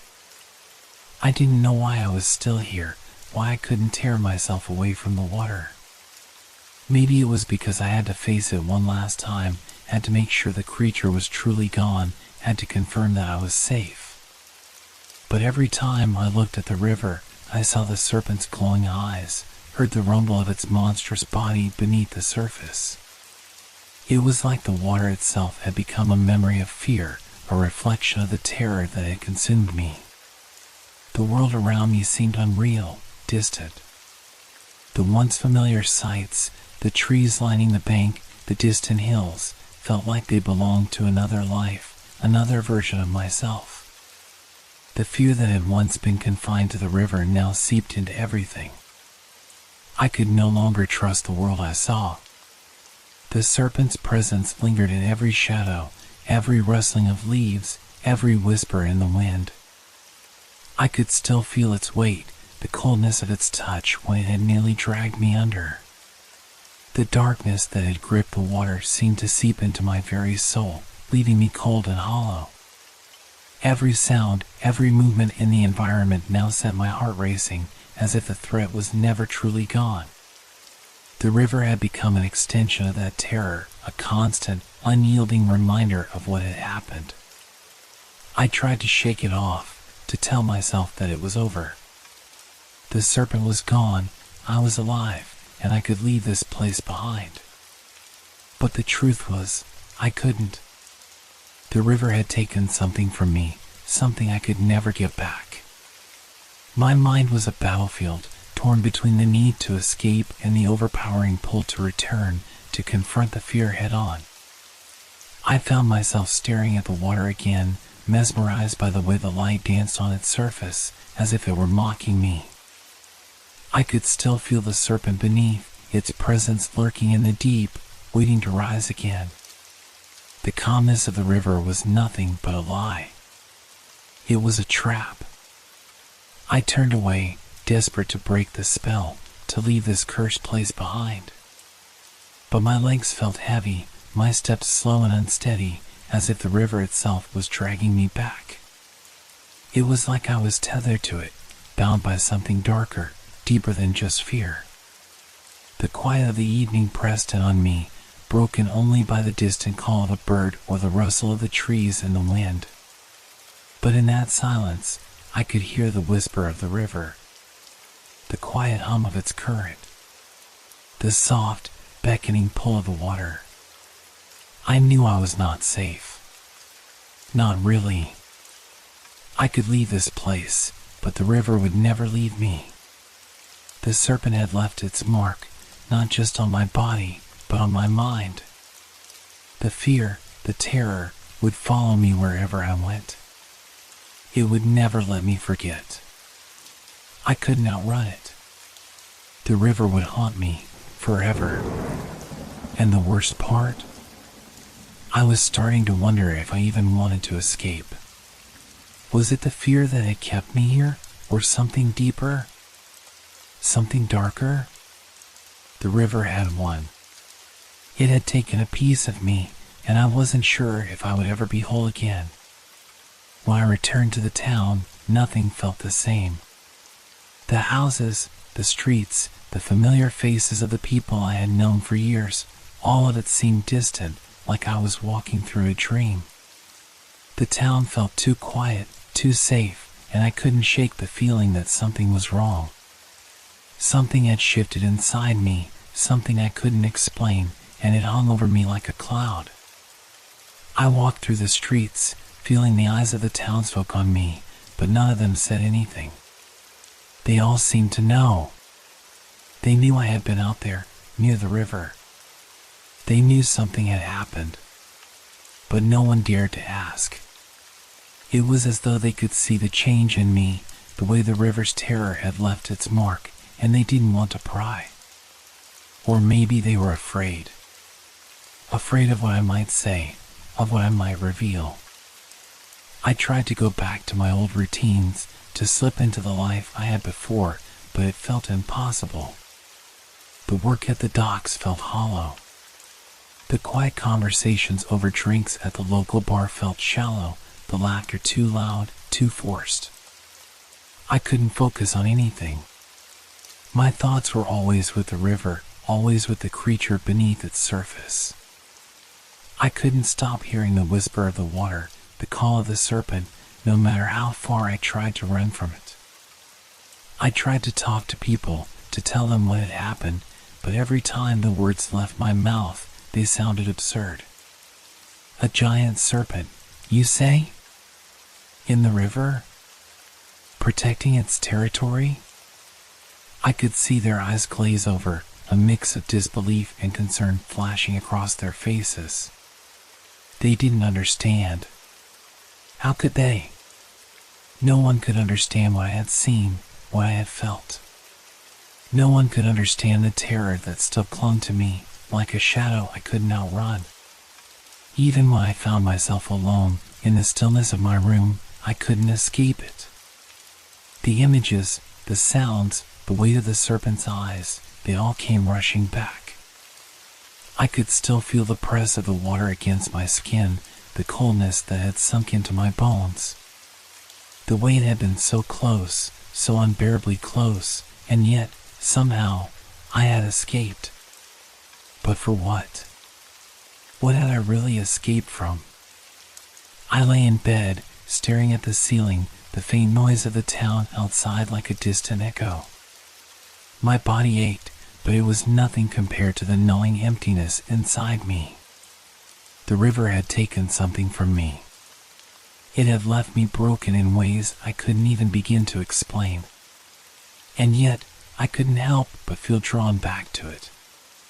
There was something about that river, something about the creature in its depths that had a hold on me, something I couldn't quite shake.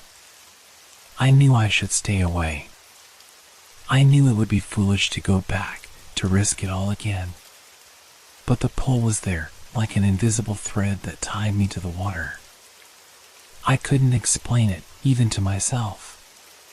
But the truth was, I didn't know if I wanted to escape. I didn't know if I could. The people in the town went about their lives, oblivious to the darkness that still haunted me. They lived their days without ever knowing what had been hidden beneath the river's calm surface. Maybe they were better off not knowing. Maybe it was better for them to stay ignorant of the terror that could rise at any moment from the depths of the Hudson. But I knew the truth. And the worst part? I wasn't sure if I was the only one who did. I tried. I really did. I told myself that it was time to move on, to put the river and the serpent behind me. The town was moving forward, and I couldn't let myself be consumed by the shadows of the past. I forced myself to go back to work, to greet my neighbors with a smile, to fall back into the routine of daily life. But no matter how hard I tried, something wasn't right. At first, it was small things, little signs that didn't make sense, things I couldn't quite explain. I'd be walking down the street and hear a low, slithering sound just out of sight, like something moving through the grass, but when I turned, nothing was there. The wind would carry a scent, a strange, musty odor like wet earth and decay that would linger for only a moment before disappearing. At night, the moonlight would reflect off the river in a way that made the water look unnaturally dark, like there was something watching from beneath. I tried to brush it off, tried to tell myself it was nothing, just my mind playing tricks on me, a side effect of the fear I had been living with for so long. But the strange occurrences didn't stop. They became more frequent, more intense, as if the very fabric of reality was beginning to unravel around me. I would hear the sound of splashing water late at night, even though the river was far from my home. It would echo through the stillness of the town, like the giant serpent was still lurking, just out of sight. I'd wake up in the middle of the night, drenched in sweat, my heart racing, as though I had been pulled under the water once again. I would glance out my window, half expecting to see the gleam of glowing eyes watching from the riverbank. But each time, the view was empty, silent, nothing there. It was like the serpent had never truly left. Its presence was still in the air, still in the shadows, still waiting to claim me. I began to see things that shouldn't be there. Flickers of movement along the edge of the river where there shouldn't have been anything.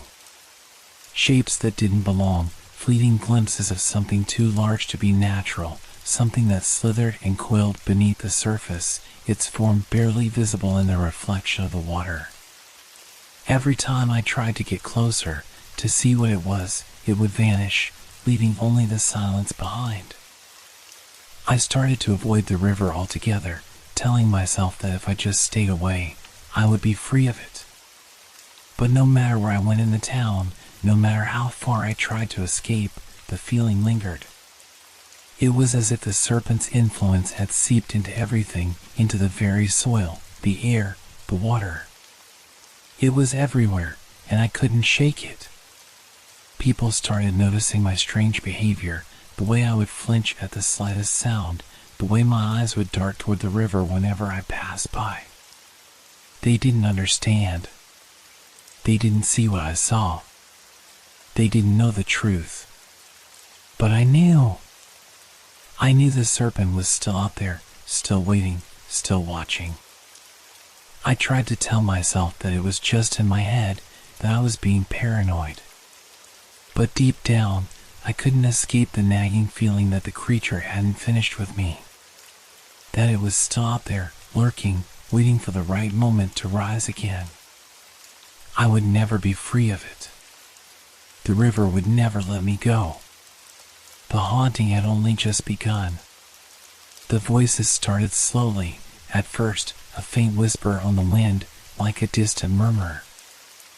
I thought I was imagining it, just the remnants of fear still echoing in my mind.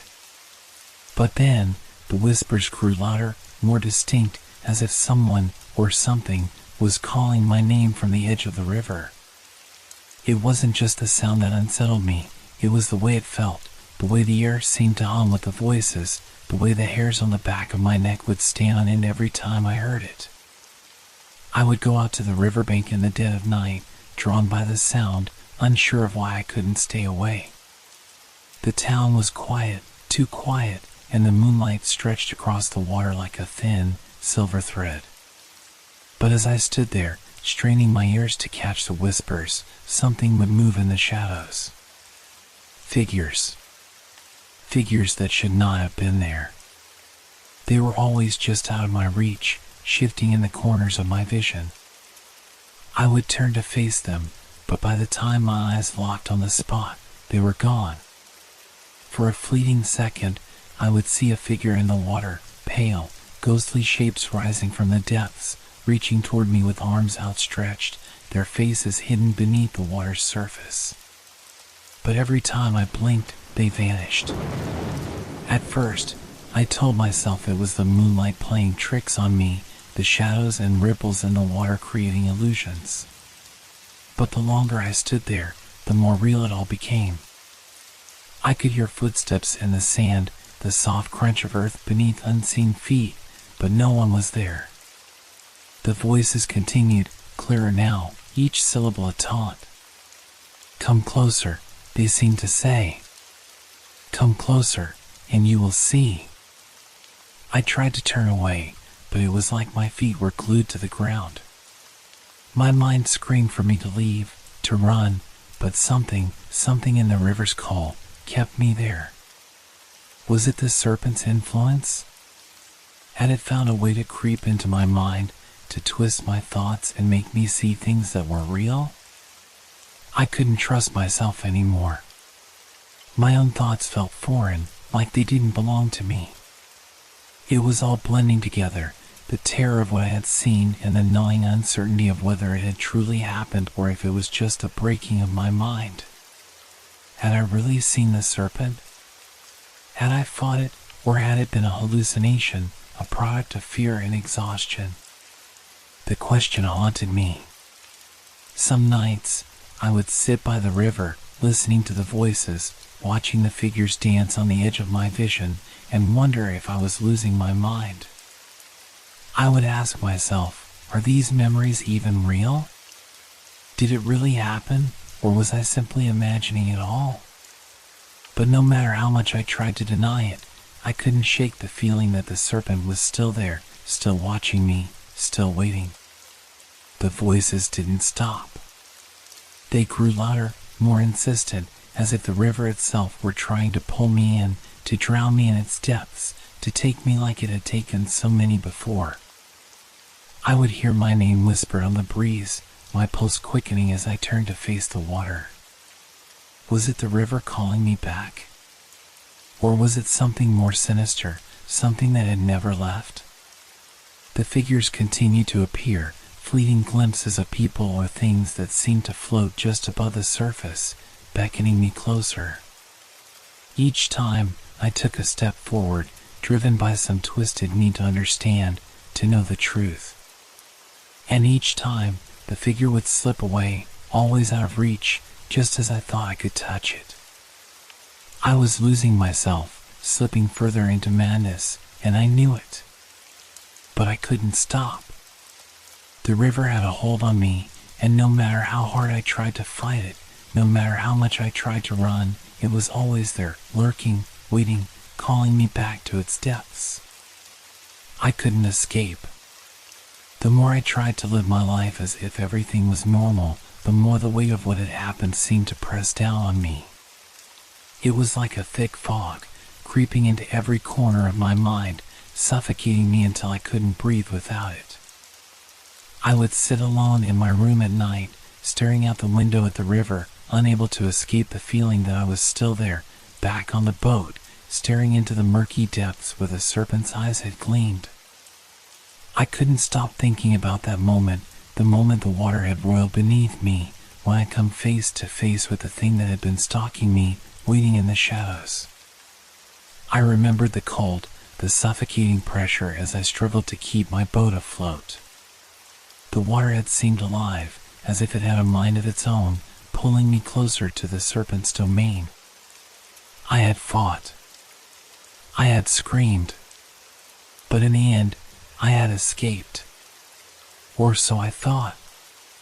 The memories of that night were seared into my mind, and now, every time I closed my eyes, I could still feel the ripple of the water beneath me, hear the slithering of something massive just beneath the surface.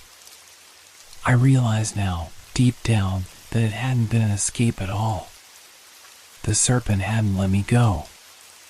It had just been waiting, watching, knowing that eventually I would return to it.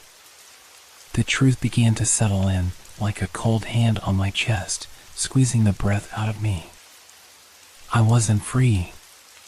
The serpent had marked me. It had claimed me long ago, and no matter how far I ran, no matter how many miles I put between myself and the river, it would always be there, watching, waiting, just beneath the surface. I had thought that the danger had ended when I left the river that night, but now I knew better. The serpent had never let go. It had burrowed into my mind, twisted its way into my soul, and now it was a part of me. A part one couldn't escape, no matter how hard I tried to push it away. I walked the streets of the town, but it felt like I was still drifting on that boat, still hearing the whispers from the water, still feeling the weight of the serpent's gaze. The eyes that I thought I had escaped were always there, hidden behind my eyelids, always watching. The river was in my veins now, running through me like the very blood that kept me alive.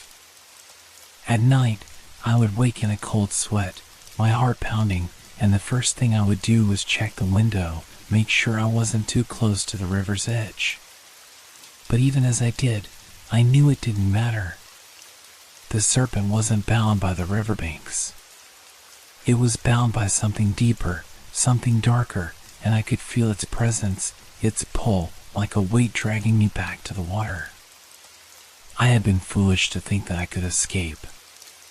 Foolish to think that once I left the river behind, I would be free of it. The serpent's grip had always been there from the first moment I stepped into its world. And now, it was too late to break free. As I stood by the river, looking at the still water stretching out before me, I felt the pull again. Not just of the serpent, but of everything it had taken, my peace, my sanity, my sense of reality.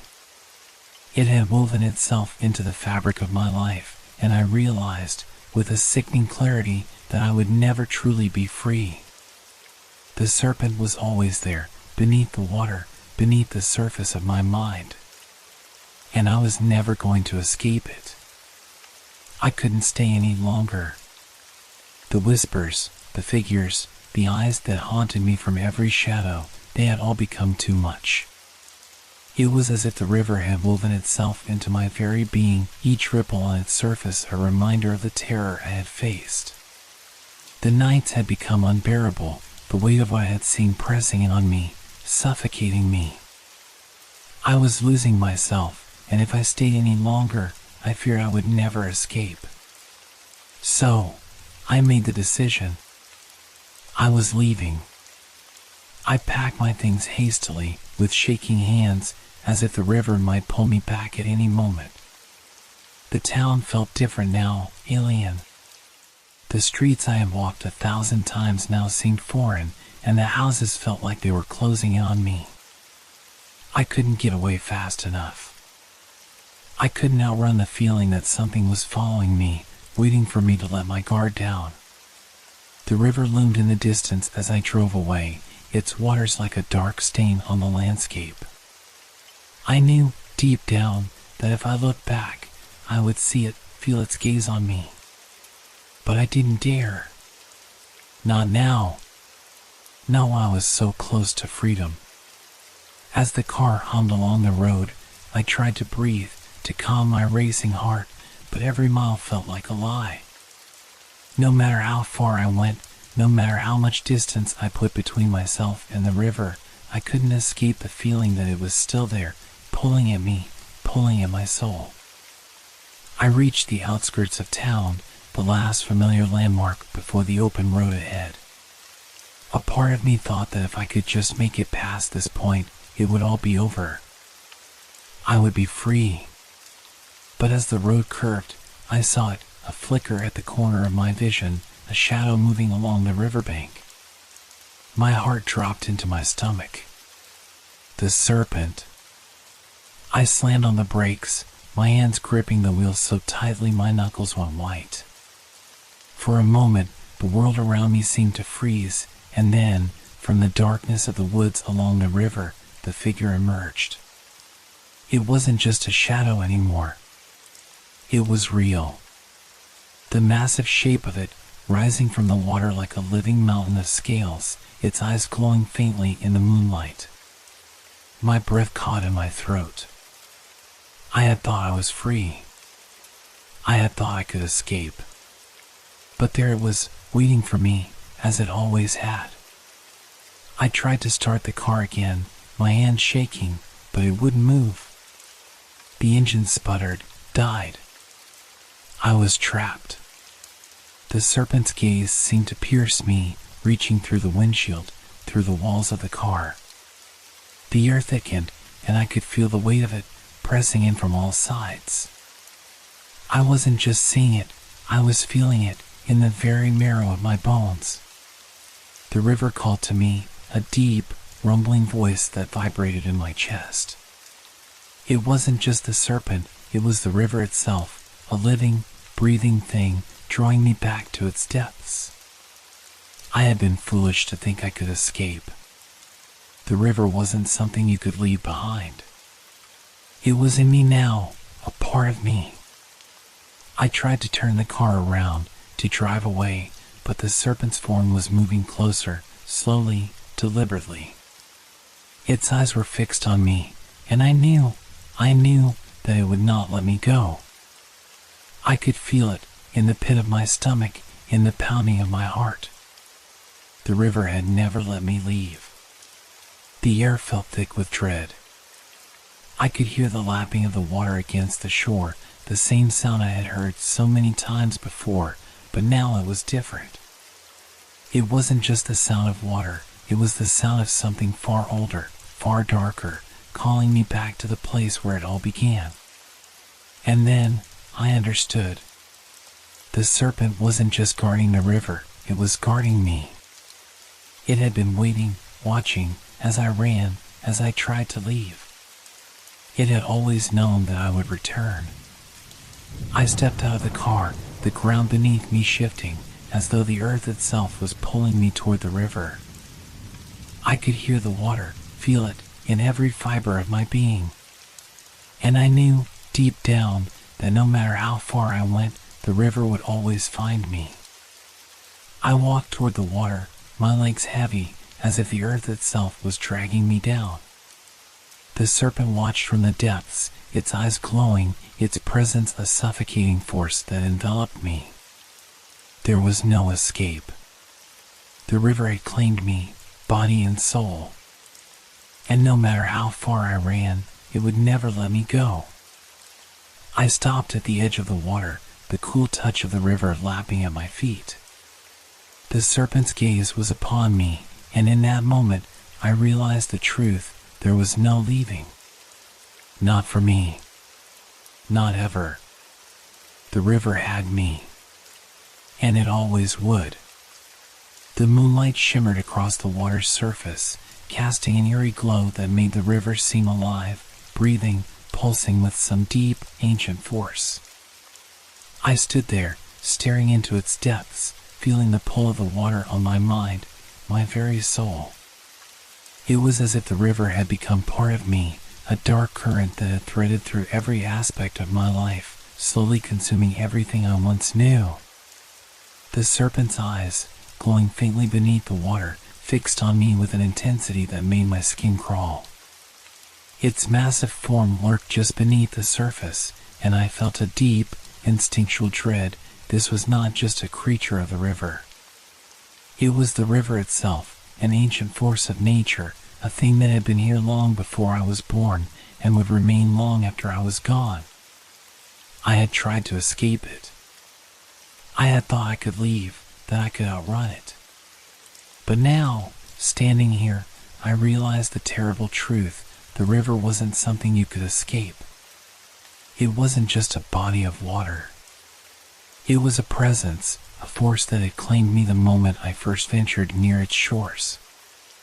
I had been marked, and no matter how far I ran, no matter what I did, it would never let me go. I heard the water lapping at my feet, louder now, as if beckoning me closer. The river whispered to me, its voice soft and hypnotic, like a lullaby, Come closer, it said. Join us.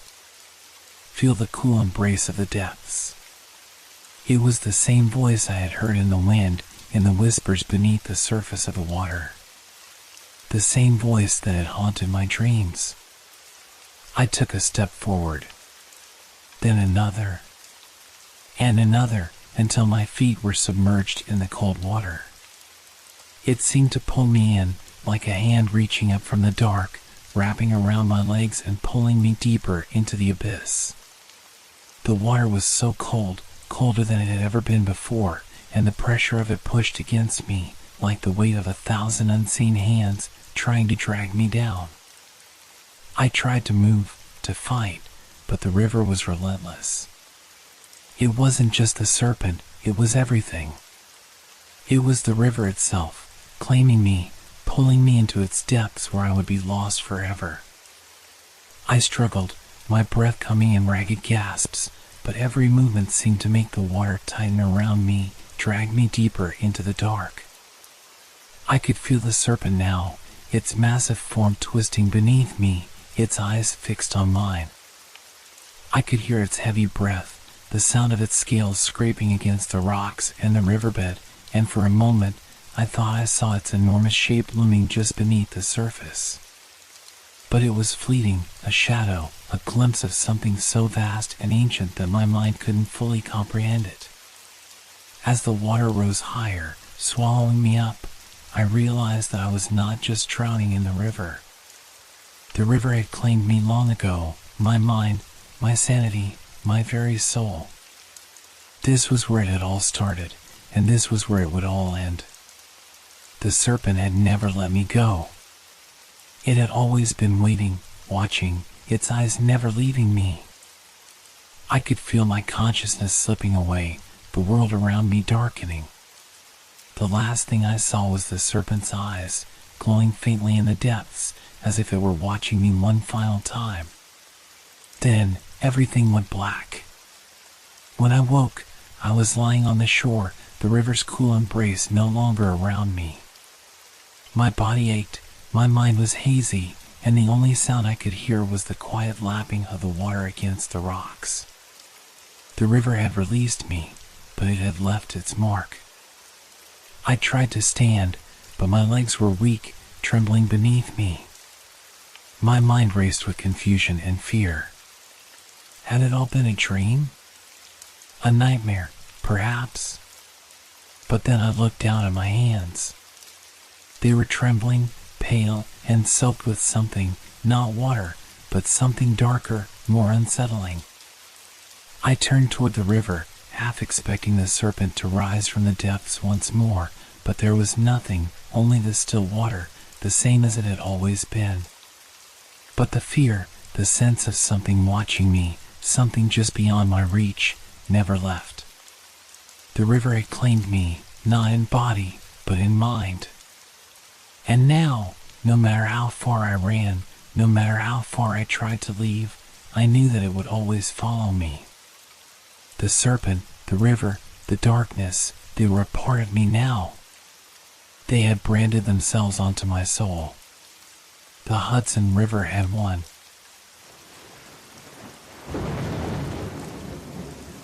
Thank you for making our stories part of your relaxation time. We hope they brought you a sense of peace and transported you to a world of fantasy and mystery. If you enjoyed the stories, feel free to leave us a review. Your feedback inspires us and helps us make the content even better. Now, unwind to the calming sounds of rain and thunderstorms, which will continue to set a tranquil mood. Let these sounds carry you gently into the realm of dreams. Don't forget to like our page if you haven't yet. Wishing you a restful night's sleep.